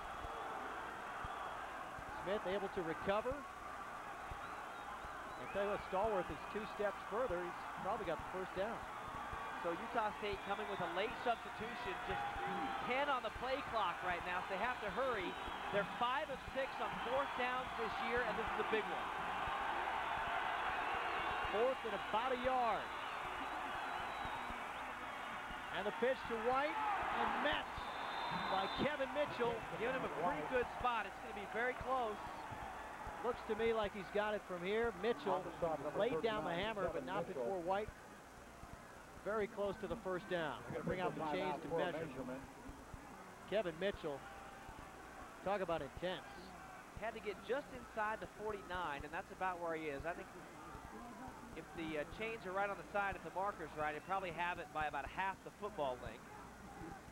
And their 4th down efficiency is just remarkable. This is where you need those curved lines for the yard lines. There he's got it. Half a football. There you see it. Well, at least the Ducks are making it work for it. 6 of 7 on 4th down, an amazing number. I think they're probably, they're a lot better on 4th down than they are on 3rd, easily. percentage-wise. When you have a guy like Emmett White, probably not that big a surprise. Look at the first downs. Utah State starting to pull even here. Not much on the ground so far for the Aggies, but Fuentes getting it done through the air. Yeah, they've got them on their heels a little bit with all these formations. 5 wideouts now, another man in motion. And on first down, caught again by Coleman. Fuentes pass complete to number Into the 9. Oregon sideline there, taken out of bounds just short of the first down. Number 22 was Sully Webster. And we talk about the formations over and over, but it's amazing. It's like no two plays are the same. Well, they're getting good matchups is what they're getting. They're getting wide receivers on safeties, and they're getting tight ends on linebackers.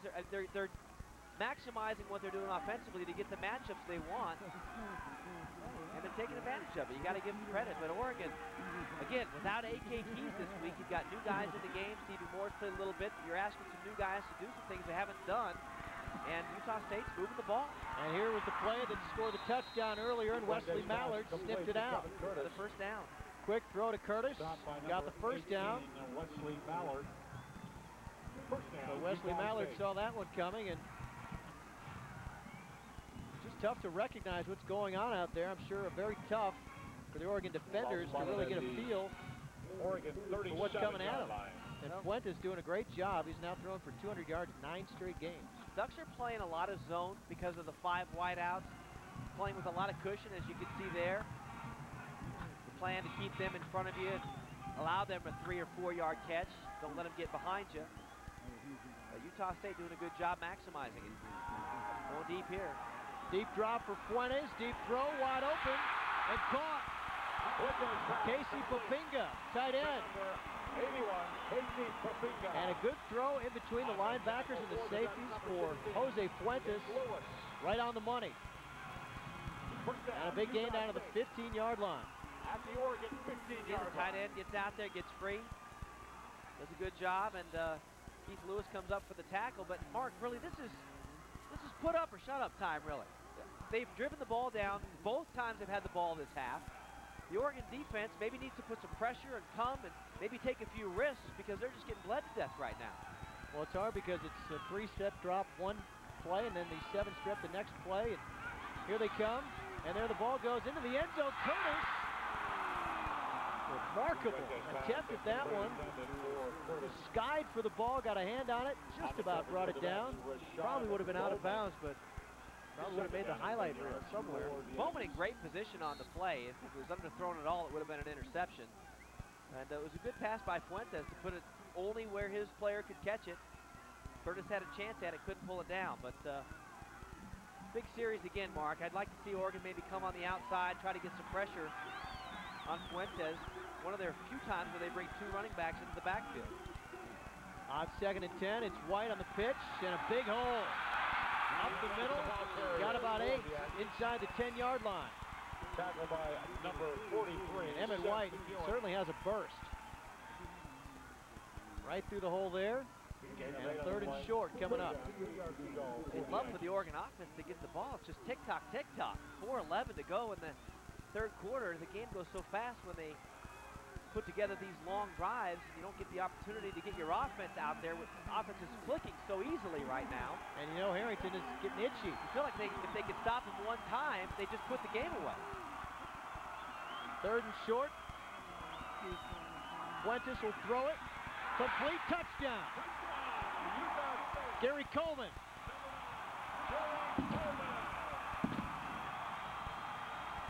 I tell you what, have to give these Aggies credit.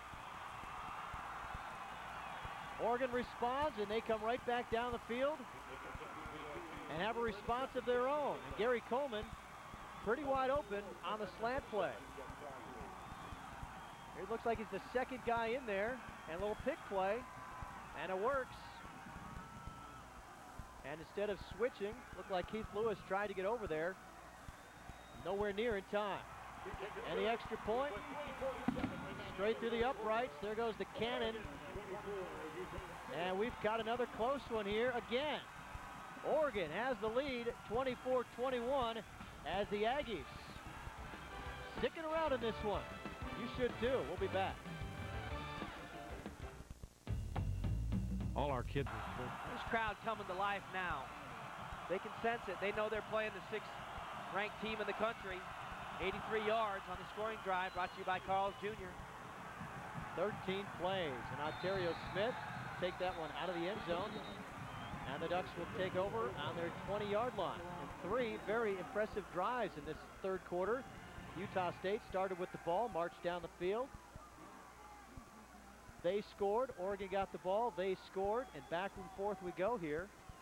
And this is more the offensive kind of game we expected, but hard to believe the Ducks are letting Utah State stay in this one. With an offense as explosive as Oregon's is, it's just a shame that they don't get their second possession of the second half until 3:41 in the quarter. Maybe take some more chances on defense, try and get the ball back. Got to give Joey Harrington more opportunities than just a couple. Morris on first down, nice cut back, made something out of nothing, got about 6 yards. And Maurice Morris having a fine evening, his best of the season so far. But again, this one's still in question a little bit. And you talked about possessions, you talked about Wyoming last week against Utah State, scored on 9 out of 10, but that's still only 10 possessions. That's 5 a half. It's absolutely in question because of the way they've been able to move the ball. A mistake by Oregon anywhere, maybe they don't convert on third down, or the way they're moving the ball right now, there's no reason to think that they're going to be stopped. And Morris is stopped on second down by a host of Aggies. Gonna bring up another key third down. And Harrington, 15 of 21 tonight. Couple of scores. So it's not like anybody's played badly on offense. It's just you don't get that many opportunities when you allow 15-play drives. All right, crowd making some noise here. On third and about 5. Shovel pass, knocked down, picked up, ball is still loose. The fans think it's a fumble. It's not. It's an incomplete pass. Haven't seen the shovel pass here in Logan, apparently. Just an incomplete pass. Oregon, though, forced to punt. And a big stop for the Aggie defense. And they're going nuts here. And the Aggie defense has not had a lot of stops this year, let's face it. So when you can stop a team like Oregon, 3 and out, with a chance to get the ball back and take the lead, reason enough to celebrate. Jose Arroyo standing at his own 10-yard line. And if ever he was going to unleash one, here's the time.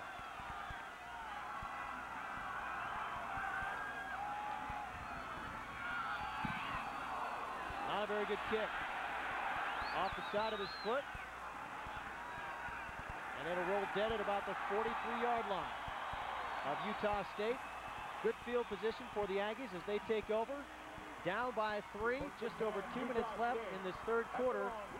And nervous time again for Mike Bellotti. But again, we mentioned the master of the close game, 27-8 in games decided by a touchdown or less is Mike Bellotti. It's just the intensity level in the stadium has just gone up by tenfold because the fans here actually feel like they have a chance to win this game, and they do.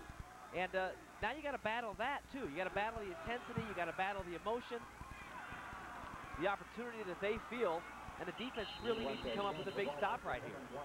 Well, they stopped Emmett White after a gain of 2 yards. All right, need Civil War tickets? I'm sure you do. Pepsi and Dairy Mart wants to send you and a guest to the Civil War game on December 1st. The winner will receive 2 tickets to the game, parking at the stadium, hotel accommodations, dinner for 2 in Eugene, and great duck gear. Head to your local Dairy Mart and sign up today. And Oregon, defensively, good play on first down. 1:30 and counting here, third quarter. 2nd and 9. Fuentes, far side, wide open, Stallworth. Just about to the first down marker. And with the spot, looks like he's got it. And that's the scary thing, Joe, as some of these receivers are running pretty free in the secondary. Well, you've got Stallworth matched up with David Moretti. And Stallworth, as a wide receiver, usually going to be able to make that play.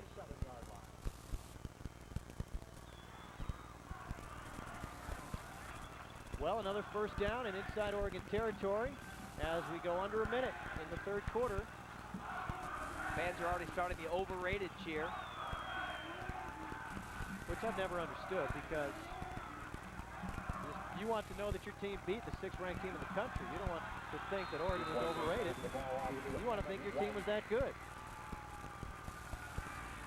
Emmett White picks up about 3. And just more than willing to work this clock a little bit, head into the fourth quarter down by 3.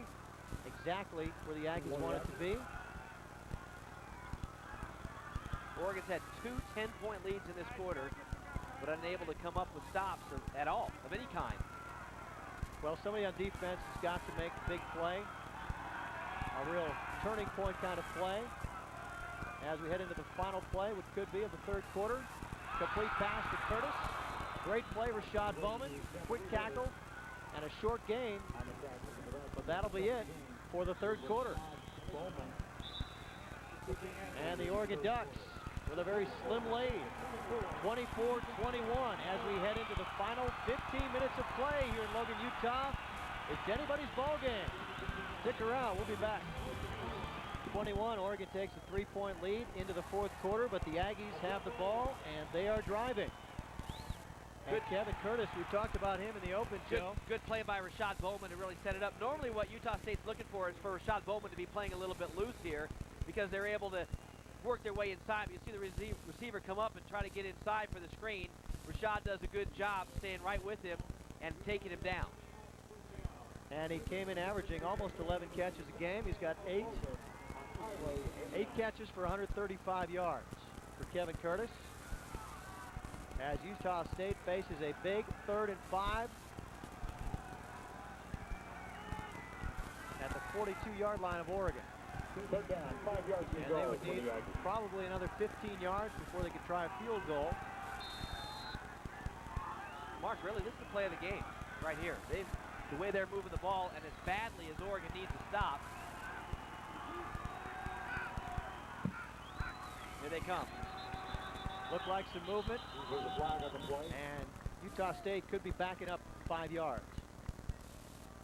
And that would be a big bonus for Oregon.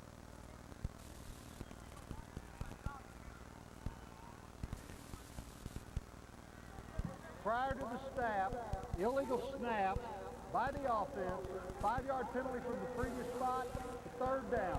Williams. All right, stats through 3 quarters. Oregon still dominating on the rushing end, but a big game there for Utah State on the passing edge, Joe. The third quarter there, they had the ball the whole quarter, right? That's right. Oregon had one possession that they took it down to the field for the touchdown. Another possession, they just went out and had to punt the ball. So only touched the ball, only had 2 opportunities to put points on the board the entire third quarter. And Utah State held the ball for 10 minutes of that quarter. Big 3rd down and 10. Fuentes throwing, complete and dropped. Big drop. Look to run before bringing in the ball. Uncharacteristic of Curtis, and a huge drop. No question about that. Kevin Curtis, the national leader in receptions, had the ball and looked upfield and dropped it. And he just finds a place in the zone, just sits down in it, and he would have had the first down. And Mullins on the punt. Number 4. He's standing at his own 40. Stephen Moore is deep.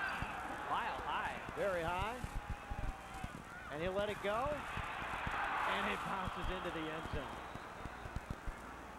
Well, a good play by Stephen Moore. Took a little chance there, but got the bounce. And Oregon will get the ball at its own 20-yard line. Needing to pad their lead. Give themselves a little breathing room here. Take a look at the State Farm Insurance University of Oregon women's sports calendar. Soccer against Eastern Washington tomorrow at Pape Field. Big volleyball match for Coach Paul Ferreira against Arizona State Thursday, October 18th. And some golf. Invitational at Oregon State. Christine Tree, the October 8th through 10th tournament. Fun one to go to and check out if you have a notion. Ontario Smith on first down, has the corner, and look out. Ontario Smith across the 40. And forced inside by Jamar Glasper. And it looked like Smith might have gone the distance. Glasper had the angle. but a big pickup on first down. 24 yards for Smith. Another look at it, Ontario using his speed. Something we've talked about a lot, Mark. Oregon getting Ontario Smith in the game with fresh legs. Here we are getting into the fourth quarter. You got to think that Utah State defensive line is tired. They've been run on all day. You bring in a player like Ontario Smith with fresh legs. Down the field he goes. And Derek Schenk thought he had a shot at him, but Smith just ran right by him. Heritage steps up, throws deep, wide open Keith Allen. And he's got it at the 32. Just a beautiful throw again. It just shows you if they get the opportunities, they're going to score plenty of points, but got to get the opportunities. And Harrington having a huge day. Just looks great throwing the ball. And Keith Allen, the redshirt freshman, some big catches tonight. And another first down. Every time he catches it, first down. And 2 24-yard gains to start out this drive. 16 of 23, 237, couple of scores. And Smith on the pitch. Not much room. Makes a man miss. And really did very well to get any positive yardage on that run. That's one thing Smith does, Joe. Manages to make people miss and break tackles and stay on his feet and not lose yards. Sometimes the best runs are the runs that get you back to the line of scrimmage. Now you got a 2nd and 8 instead of a 2nd and 14. Those are huge runs. They don't show up big in the stat book, but you got to have those types of runs. Well, a close game, but as we said, Oregon's been in this situation many times before. They know how to handle this. On the other side, Utah State, probably not the same kind of thing. Starting to feel a little bit anxious about this one, knowing what they're in position to do. Harrington throwing, complete again. Allen breaks the tackle at the 10, down at the 6. Had a great move, and he had one man to beat for the touchdown, and it looks like a flag could be a roughing the passer. I think it is a roughing the passer. It is a roughing the passer on Utah State. So Oregon set up down at the 3-yard line. You'll see Joey come out again, a little half roll. He slips when he throws the ball, but is able to get the ball out to Keith Allen. Does a good job breaking the tackle. Now here's a look at the extracurricular activity with the head. Absolutely. That's the kind of thing we talked about before the game, where Utah State wouldn't be adverse to getting a hit on Joey Harrington, and probably a little frustrated. On the defense, half the distance from the end of the 10, first down. They're probably a little frustrated, Mark, that they haven't been able to get to Harrington and really put a hand on him so far this game. But a huge play. Joey making a big play when he slips, taking it down to the 3-yard line, and here we go again, Mark. Well, first and goal and a chance to put that lead back to 10 points. And Keith Allen setting it up, another catch. 4 catches for the redshirt freshman tonight. Quarterback draw, Harrington. Stacked up. Tony Newsom in on the tackle. Jesse Busta as well. It's a play they've seen before. Certainly looking at the film. Oregon ran it in the Holiday Bowl last year. They ran it against Washington for a touchdown. They've run that quarterback draw at the goal line quite a bit. Hoping to get a good surge from the offensive line, but Busta reading it, getting up there and putting Harrington on the turf. Loss of 1. 28,000 plus here tonight, Joe. You got speed out there. Sammy Parker on the outside and Ontario Smith on the backfield. See if they use it. And the give to Ontario. Good head of steam and a touchdown, Oregon. Followed his blockers right over the goal line. Ontario Smith's score makes it a 9-point game. Chance to put it back to 10 and a big drive for the Oregon Ducks. Huge response drive. Another look at it. Ontario puts his head down, barrels over the goal line. Great play by Ontario Smith with those fresh legs on that tired defense. Oregon looking like they're scoring at will right now, and they will as long as they get opportunities. Harrington sharp on the drive. Ontario Smith sharp on the drive, and Oregon with a chance to extend it to 10 again. Siegel on. Tack on the extra point. Perfect again. So Ontario Smith scores his first touchdown as an Oregon Duck. He's thrown for one, now he's run one in, and the Ducks have a 10-point lead here in Logan. Hang on, could get interesting. We'll be back. 10 again for the 3rd time this half, 31-21. Another appropriate response, and Ontario Smith gets in for the first time as a Duck. Carlos Jr. scoring drive. 6 plays, 80 yards. Took him just 2:14 right down the field. The 4-yard touchdown for Ontario Smith, sporting the new haircut. And that is more the type of drive we're used to seeing. Very quick, very efficient.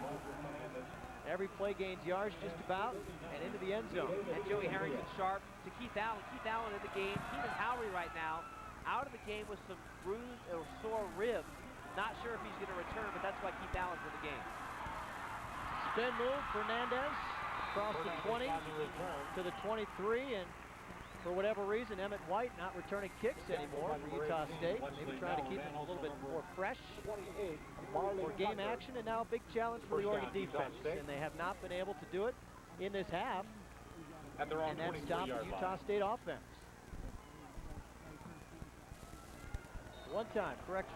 They stopped him one time, forced the punt, and Fuentes back on, facing a 10-point deficit and 80 yards to go.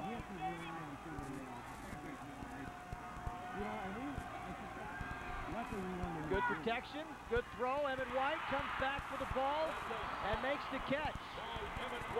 Wesley Mallard did not look back for the ball, and White just kind of worked his way right around it. And I tell you what, you talk about pressure, Joe, and he's just getting great protection from that senior dominated offensive line. Good adjustment there by White. Not much you can do on an underthrown ball like that. Some teams in the NFL like to throw that play on purpose. When they get in tight one-on-one coverage, they'll throw it short and ask the receiver to come back. Fuentes with a big day, though, 275 and 2 touchdowns. We talked about earlier, threw for 500 yards in a game last year. Certainly has the ability. Emmett White, short gain on first down. I think that's just to try to keep them honest. They're going to keep using this 3 wideout, 4 wideout to each side. And I would expect that to come out here on 2nd and long. Oregon, though, has a player down. Looks like it's injured player on the field. Can't see a number. He's on the side right now. Official timeout. Just from looking at him, looks like one of the defensive linemen. Trying to do it by the other guys, maybe Chris Tedderton.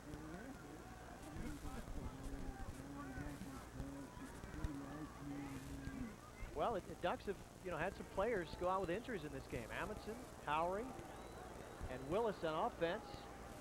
And you don't think of coming to Utah State as being costly, but it could end up being that way. All right, I have a question for the coach. Come down to the Wild Duck Brewery and Restaurant this Tuesday night from 7 to 8 o'clock.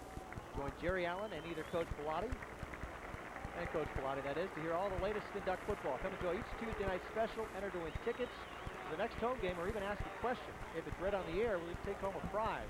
Great food, great football. Wild Duck has it all. So bring the whole gang to Invite a Duck Tuesday at the Wild Duck, 169 West 6th Street, as Chris Tedderton makes his way off the field. Looks like he's just cramped up. Been on the field a lot, especially this half. All right, so Utah State facing a 2nd and about 9 at their own 47.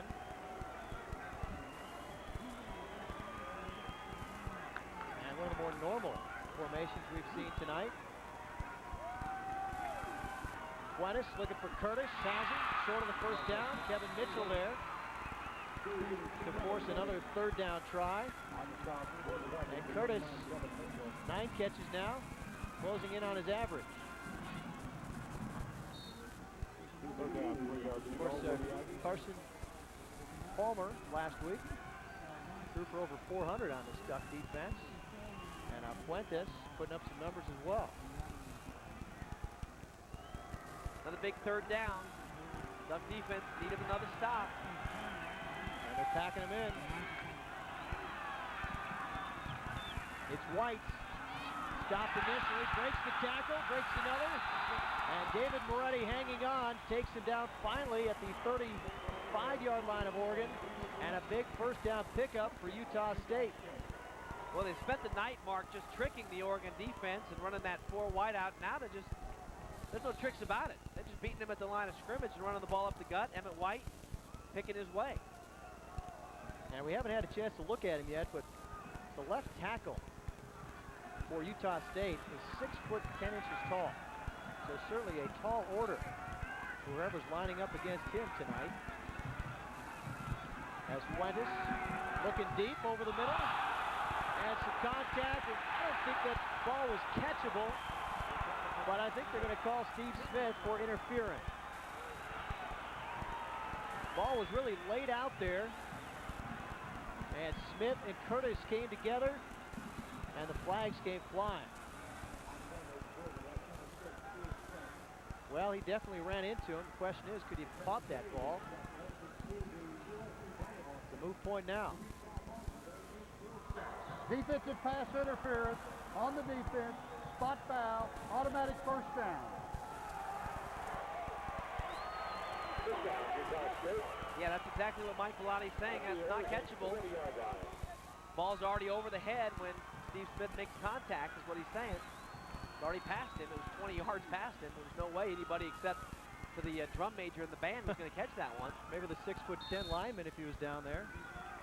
Way up in the air. First and 10 though at the 20-yard line. And Utah State back at business again. Emmett White caught in the backfield.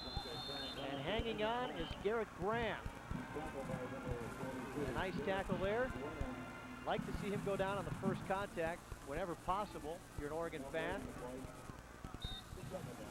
Nice job by Garrett Graham filling the gaps. And Garrett Graham's had a lot of playing time this year because of the injury situation with Moretti in the second game of the year against Utah. He's had some action, did a good job stepping up. On second and 10, Coleman in motion. And Fuentes looking in the flat, throwing over the middle, knocked away and picked off. Garrett Graham. And out of bounds at the 21-yard line. And what a huge play for the Oregon defense. Finally coming up with the big backbreaker, possibly. That is a giant play. Fortunate play for Oregon, but a good job keeping your head up and staying with the play all the way to the end. Take a look at it on the ISO. Here's Garrett Graham working to the outside and just working his way to the ball, no matter what. Comes down and watch him do a great job running. Turn the corner. Stops, works his way up, keeps another 6-7 yards. Tell you what, good job. Kick return next time. And this is not a very good throw by Fuentes there. Looked like his receiver wasn't even looking for the ball. Garrett Graham was, fortunately for Oregon. They take over on the 20 and a chance to salt this one away as Maurice Morris meets Jesse Busta. The old noggin knocker on that interception. Fuentes hitting the heads up, here it comes. Back of the head. Fortunate for Oregon, though. They get the stop, had to make something happen, get the turnover. 2 possessions in a row now, Mark. They've made that stop that we talked so much about. Give Joey Harrington another chance with the ball. And you have to feel like one more drive, score any kind of points at all, and this one's over. Good play action. Harrington wants to throw deep, now he'll run it, and he will have the first down and out of bounds. Nice blocking up there, springing Joey around the corner, and out of bounds for the first down. Good vision by Joey. He wanted to throw short, a little rollout play, and saw that they had it sniffed out. He just kept the ball up though to make the defense think he's going to pass it. Right now he knows he's going to run. Good block on the outside by George Reister. And I think Reister was the original intended receiver and turns around and throws the key block. So nice play by the hurdler. How about the hurdle last week from Reister? We practiced that play a lot where Reister has to work the defender inside and keep his feet on the block. Hard to do. Nice move by Morris, still on his feet, being chased and no one's going to catch him. Maurice Morris will score. 69 yards. And you talk about your backbreakers, I think that one was it. Okay, everybody, take a deep breath. Throughout the state of Oregon and the country. Joe is smiling again, folks. I can attest to it. Great run by Morris. Look at it break up. How many tackles does he break? 1, 2, 3. Kind of 3. And then 3.5, 4, and then he just uses his speed. Gets out. Huge touchdown for Maurice Morris and the Ducks. takes him over the 150 mark on the day. More importantly, gives Oregon a 17-point lead. And a breakout game for Maurice Morris, just what the doctor ordered. As Morris beats everybody to the end zone. And is it over? We'll see. 38-21. Oregon in firm command. 8 minutes to play in Logan.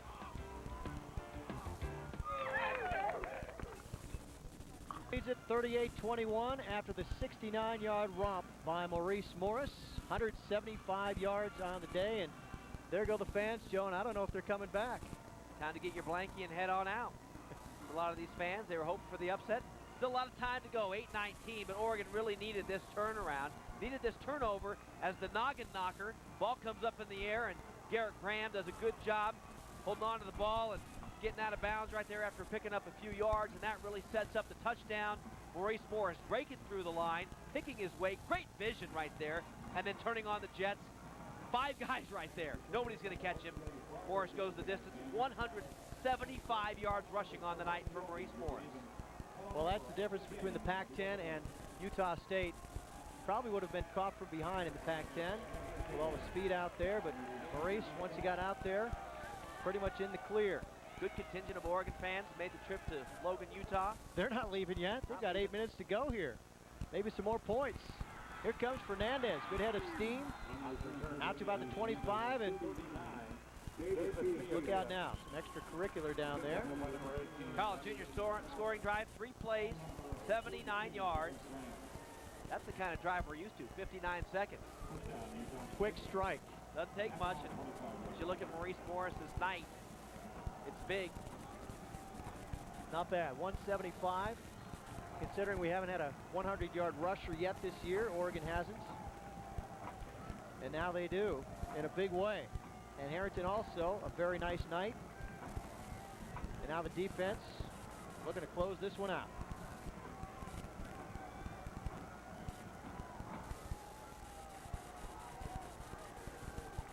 Fuentes will throw it, of course. Looking deep. Marshall Sanders. They're saying no. Out of bounds. Incomplete. And he took a shot, and there's not a whole lot of room down there. Looks like he's all right. Pass intended for number 9, Gary at Romney Coleman. Stadium, you've got about 3 feet and about 1/10 of a second to get your wits about you before you go crashing into the wall.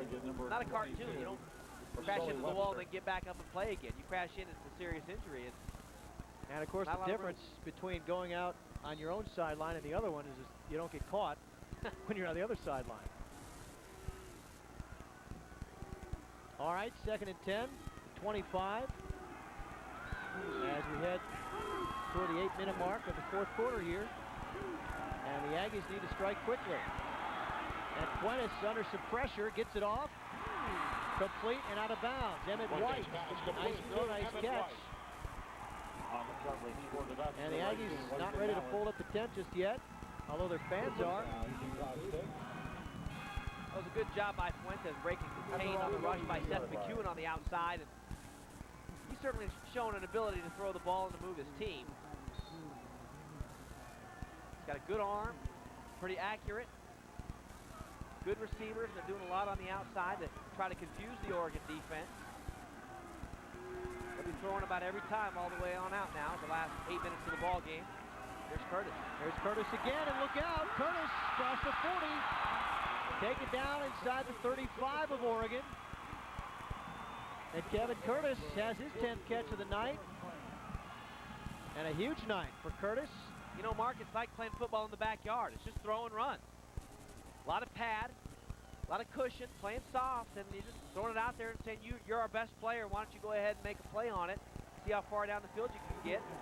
You do that ever since you play Pop Warner football. You're 5 years old. They're still doing it. They're doing it effectively right now. 10 catches, 166 yards for Curtis. Fuentes looking the other way now. That's Sugaturaga. Only his 2nd catch, unfortunately. I wanted to say that name over and over. J.R. Sugaturaga. Good closing speed by Wesley Mallard, of course, the fastest of the Oregon linebackers. Also on the Oregon track team, but good example of what Oregon will allow Utah State to do. That's no different than a 2-yard run up the middle, and Wesley Mallard did a good job closing up. Sure-handed tackle, wrapped up, and put him down on the ground. as we head under 7 minutes to play here.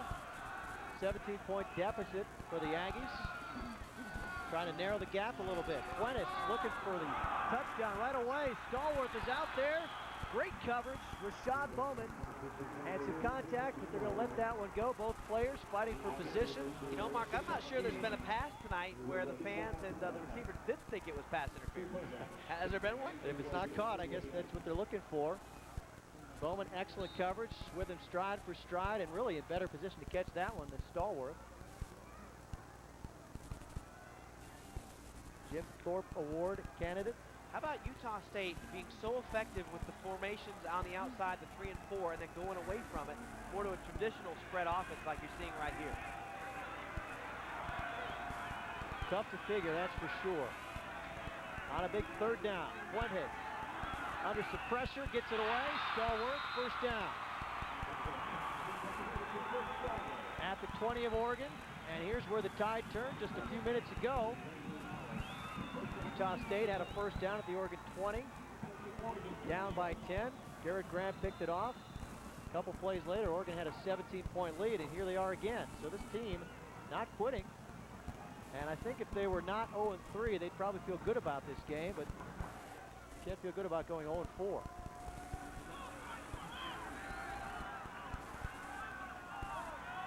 back set, traditional pro set here.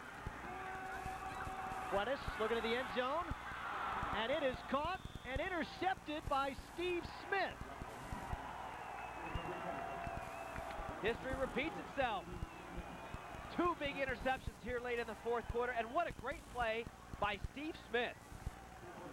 Pac-10 Player of the Week a week ago, thrilling the Oregon fans up in the upper rafters. Look at the position, gets inside, there's really nowhere for the receiver to go. Wow. Turns around and makes a great catch as he's going out of bounds, and credit the official as well for calling it good. Tough call there in the corner where there's not a lot of room. He's going down, his foot was barely in bounds, but a good call and a great play by Steve Smith. And they're really heading for the turnstiles here at Romney Stadium. Well, that'll just about do it. Terrific defensive play by Smith. One-on-one coverage. And he not only had the coverage, but he made a great diving interception. His fourth interception in the last 2 weeks to seal this one. And he's been picked on a little bit today. Had a couple flags go against him. And great to see him keep his head up, stay in it, and pick that one off. What'd you pick today, 44 to 20? Is that what you I picked 42 to 17, and I think you were 41-19, so we were close. I don't think they're going to kick a field goal here, but I could be wrong. Get stuck on a fourth down. Why not? All right, first down at 30 after a 10-yard gain by Smith, and he's got the ball again, up the middle again. And Ontario Smith is, you know, he's great outside, but he's pretty darn good inside, too. Very strong, gets a good head of steam going. Ontario Smith really provides a spark off the bench, and a couple of good rushing nights for Oregon. If we talked about getting over 150, Joe, they're almost at 250, I believe. Ontario can do it all, though. Not only just running the ball like he is, but of course he had that big play last week against USC where he threw the ball. So he can do it all for the Ducks. All right, second and short at the 39. Smith again, first down. Got a couple. And another first down for Oregon. Well, we talked about Steve Smith, Pac-10 Defensive Player of the Week. 3 interceptions last Saturday night against USC, and another one tonight, and a big one. Having some fun. And after getting kind of picked on the first couple of games, unbelievable against USC. This was the first one. I can't wait to see the second one again. All the way in for the touchdown. And he added a third one later on. A huge night. And he's taken over the Pac-10 lead. And Ontario Smith running hard. And he's starting to get pretty close to 100 yards. Have to go to the record, folks, to see the last time Oregon had 2 100-yard rushers in a single game. But Oregon really moving the ball right now, and again, the Utah State players understand the result of this game. The fans certainly do. Kind of a big sigh of relief for the Ducks because they, as we talked about at the beginning, Mark, they were in a fight tonight. This was a battle. folks might wake up and look at the score and think it was easy. This was not an easy win for Oregon. They played pretty well offensively, but they just got bled to death with long drives, 15 plays, 14 plays, 13 plays. Couldn't come up with stops. Didn't get the kind of opportunities on offense, the number of opportunities that you normally would. And other than that, it'd be 55 to 38. Well, we talked about them doing it when it counts in the fourth quarter. And they've been through many situations, many close games. It was 24-21, remember, heading into the fourth, and Utah State had the ball. And Oregon has outscored the Aggies 14-0 in this quarter. So again, able to take that close game and turn it into a win. Ontario Smith again.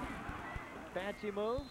Harrington has the ball off to Smith. And a relatively short gain as the Ducks approach 550 yards of total offense.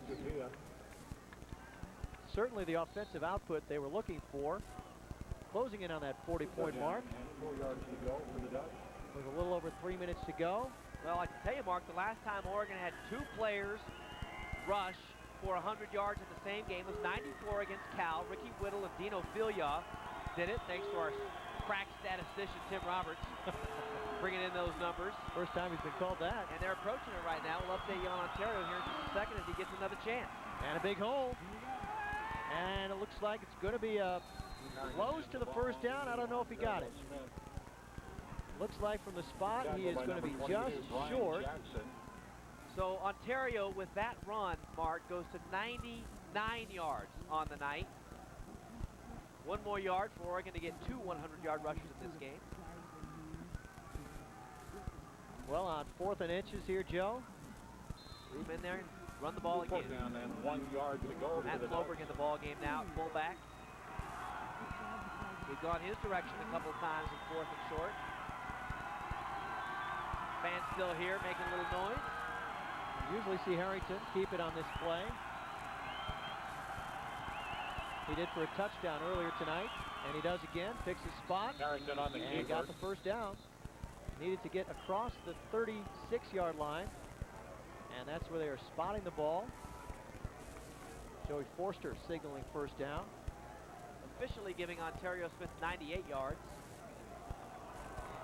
Should get there on his next carry.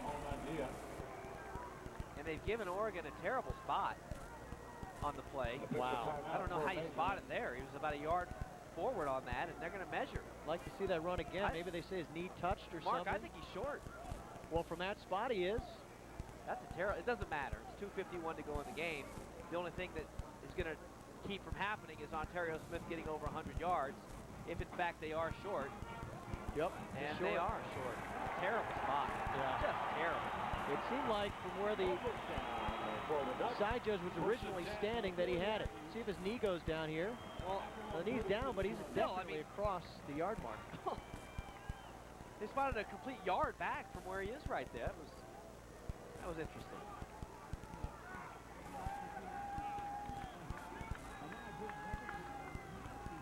And Maurice Morris, a huge night. No doubt wishing that Ontario would get another shot at getting over 100. And he is our State Farm Insurance player of the game. 175 yards rushing, a new career high for Maurice Morris, and a touchdown, the 69-yarder that really put this one away. And here's Emmett White, short gain. Fuentes pitches the ball to Emmett White. And we can only hope that the Aggies are content to run this one out. I don't know. I don't mind sticking around Logan, Utah a little bit. Checking out the sights. Not a whole lot to see. Especially not at night. And not many people are going to be here to see it when this game does end. Although lots of green and yellow out there. Nice campus here, though, at Utah State. Nice area. Pretty surroundings. Wasatch Mountain Range. Just a little brown dominating for us, everything. A little brown for us native Oregonians, though. Yeah, you're not used to that. Another short gain for Emmett White, and he's going to be well under his average of 154 yards a game. Right now, at about 74, 75 yards, so about half what he normally gets. Of course, he normally doesn't face Pac-10 teams. Joey Harrington, big night tonight, very efficient. You know, during the course of his career, Mark, he's played better football away from Austin Stadium for some reason. He looked really really sharp tonight. He threw the ball with authority, tight spirals. I don't think he really threw a bad pass all night. 17 of 24. Very good completion percentage. That includes a little trouble on that shovel pass and a couple of throws that were close to where he threw it where he wanted to throw it. They weren't completions. He looked good. Keith Lewis as well. Good night tonight. Well, they really took over in the fourth quarter when it mattered the most. And no one's going to remember, few people will remember, that this was a very close game heading into the fourth. Now up to 17 points. And that's fine, I guess, if the AP writers out east just see the score and big blowout. You go along with that. Utah State still with a chance to get within another touchdown here and make it a 10-point ball game. They're moving it down the field. Intent to run the ball.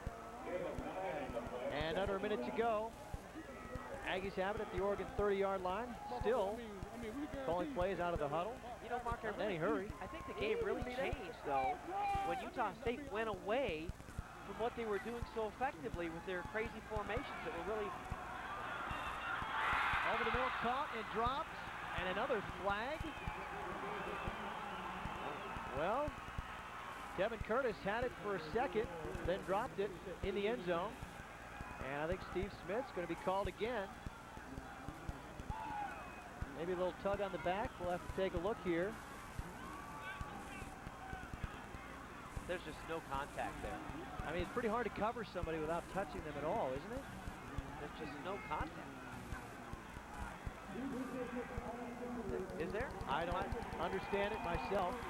I'm looking at the replay screen here, but at this point... Well, you know the Oregon defense does not want to give up any more points to this team. Take one more look at it. Does anybody see any contact before the ball? The referee did, and that's the only guy that matters. So it's a 15-yard penalty, and Utah State hoping to get a feel-good touchdown here at the end of the game. Over the middle, picked off Kevin Mitchell. And his knee was down. So no return for Mitchell, but the third interception of the fourth quarter. And the Oregon defense does the job when it was needed to do it most. Kevin Mitchell holding on to that one. So the Ducks by 17 with 29 to play. We'll wrap this one up when we come back to Logan. The only people left right there. The Oregon fans hanging out, watching their team. A lot of family members here, a lot of road trip folks. Of course, so many great Oregon fans follow this team everywhere they go. And I know people going to Utah State and then going to Arizona without going home and hitting Cal on the way back. 3-week road trip. Hope there's a laundromat in there somewhere. I would think there would be, but what a road trip, huh? 3 in a row. Oregon offensively, I think, got a lot of stuff worked out tonight. They played very well on the offensive side of the ball. Joey Harrington looked good.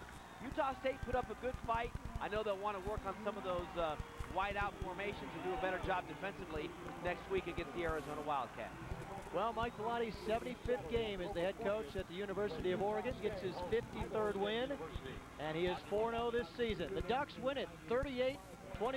Back to wrap things up right after this. Families all across the North.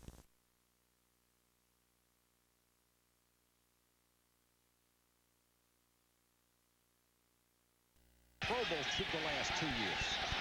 Boston already 5 catches, 108 yards. Plummer rifles this one, almost intercepted. Delta O'Neal had a shot at it, but couldn't pick it off the top of the grass.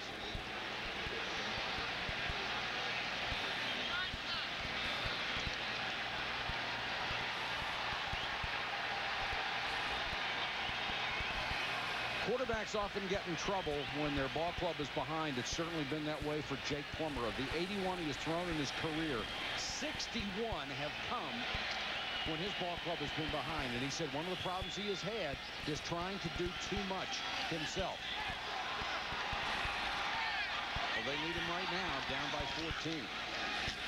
Jones again tries to go wide, and that one hasn't worked all night long.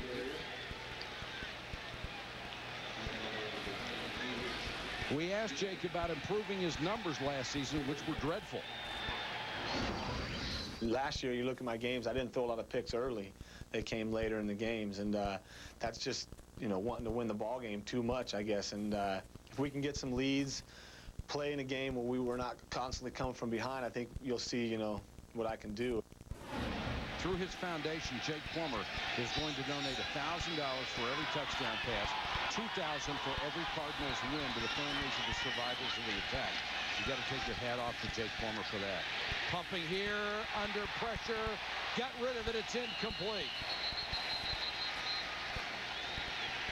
Now the reason, even though Ian Gold had him, he was not in jeopardy from anybody else. That's why they did not blow the whistle, and a good job by Plummer to stay on his feet to throw it away. And Twan Mitchell just didn't do a good job of holding up. They tried to run a pump fake, and the tight end stays in the block. The only problem was he didn't give him enough time. Ian Gold tries to kill you, and you said only because he's... Well, we're waiting on the second guy. I agree with you, Mike. I'm just saying, you know, this guy is mean. Well, he was in jeopardy, but only from one guy. Delta O'Neal waits for the punt of Scott Player.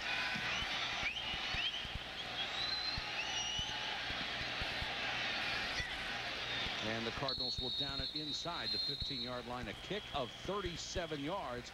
Denver has scored 24 straight points.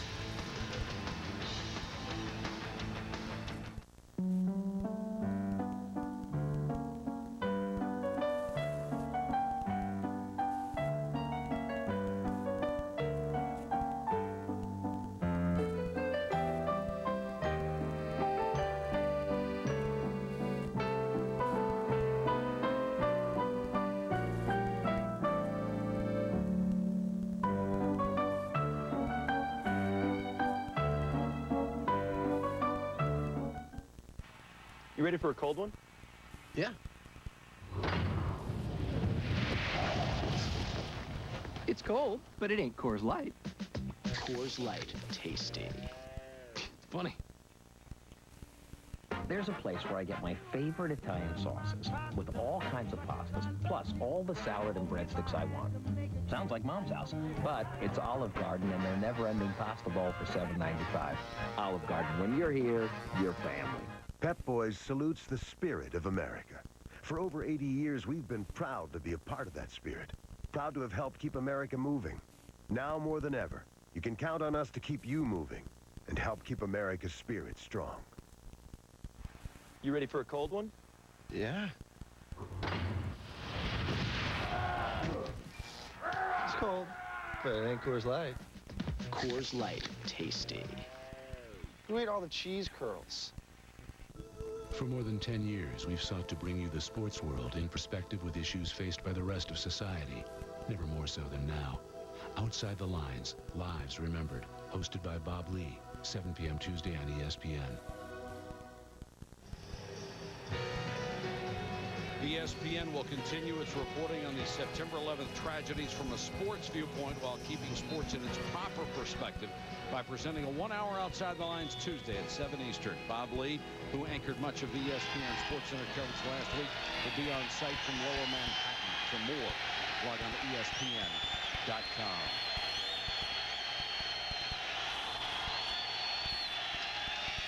Olandis Gary can't get outside, and Vanden Bosch will lead the gang that makes a tackle. Nice hard run by Gary. Let's go to the sideline. Susie Colbert. Well, Mike Shanahan said coming out from the half that he just told his team to settle down. They're in position to make plays. And I asked him about trying to get the ball to Eddie Kennison, and he said, well, it's not in our game plan to try to force that. As long as they're giving us Rod Smith, why not? And Smith so far, 8 catches, 104 yards, and 2 touchdowns. Pretty good numbers, huh? That goes with his 9 from 115 in the first game against the Giants.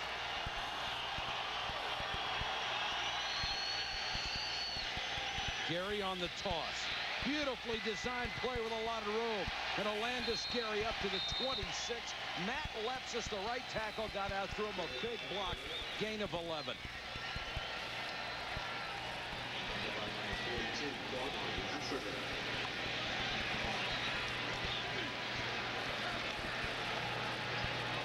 Olandis Gary, just all he does is create the crease. Patrick Hape does a nice job of blocking Ray Thompson.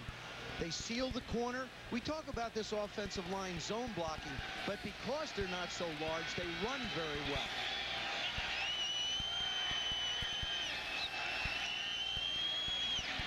Greasy throws underneath. Smith with another catch up to the 38. Let's check in with Chris Berman.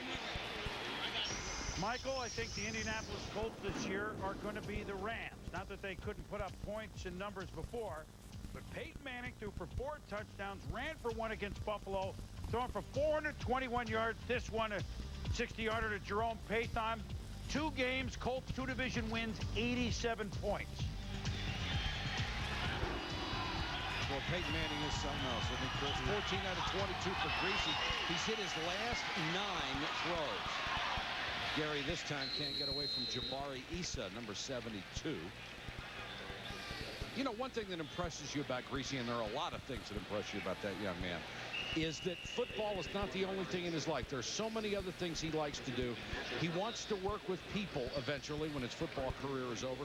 And he almost didn't get into the pros. I mean, he played 1 year at Michigan and had to be talked into coming back to play that one before he got drafted. We'll fill you a little more on Brian Greasy in just a moment.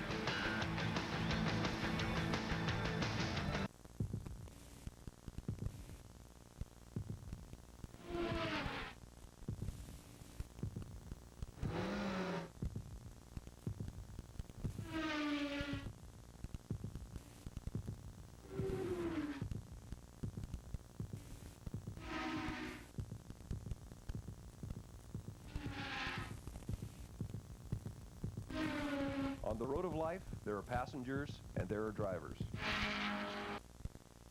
Where can you go to relax with friends and enjoy authentic Italian food? Giuseppe's, of course. You'll love the relaxed atmosphere in Giuseppe's Lounge, where you can get our delicious pastas and baked lasagnas, as well as your favorite wines, brews, and cocktails. And Giuseppe's restaurant is still the best place to bring your whole family for a marvelous dining experience. Giuseppe's Italian Restaurant and Lounge on Southeast Stark in Gresham for a big taste of Little Italy. But miss, I ordered a small. But sir, this is our small. Leading the way, Ford's leading the way, wherever you're headed today. From the Palouse to the Pacific, your Northwest Ford stores are leading the way with huge clearance savings on 5 of America's 10 best sellers. Get 0.9 financing or up to $2,000 cash back on Ford F-150 with a Triton V8 and the most payload in its class. Plus, factory-to-dealer incentives could save even more money on America's best-selling truck. Your Northwest Ford stores are leading the way. This thing is coming down to the wire, Joe. With less than 2 weeks to go, every game counts. Catch the action as ESPN covers the race for the postseason. There it goes! Wow, what a shot! Wednesday Night Baseball this week on ESPN. 6:50 to go, third quarter. Broncos now lead by 14. They have scored 24 in a row after the Cardinals jumped on top. 2nd and 8 for Denver. Greasy to throw. A strike to Carswell. McKinnon chases him out of bounds, but in Cardinal territory. You wonder, how do you make up for an Ed McCafferty? How do you find so many catches? He had 101 last year. Who gets the ball? The tight end, Dwayne Carswell. He had three TDs last year, had 1 catch just the first week for 25 yards, but he's the guy who can get down the field. Desmond Clark, the other tight end. Both of them have the ability to pick up lots of yards against linebackers. Brian Greasy, of course, the son of Bob Greasy, the Hall of Famer, who played for 14 years. And with 1 stroke of the pen, Brian Greasy made more money in his signing bonus for his new contract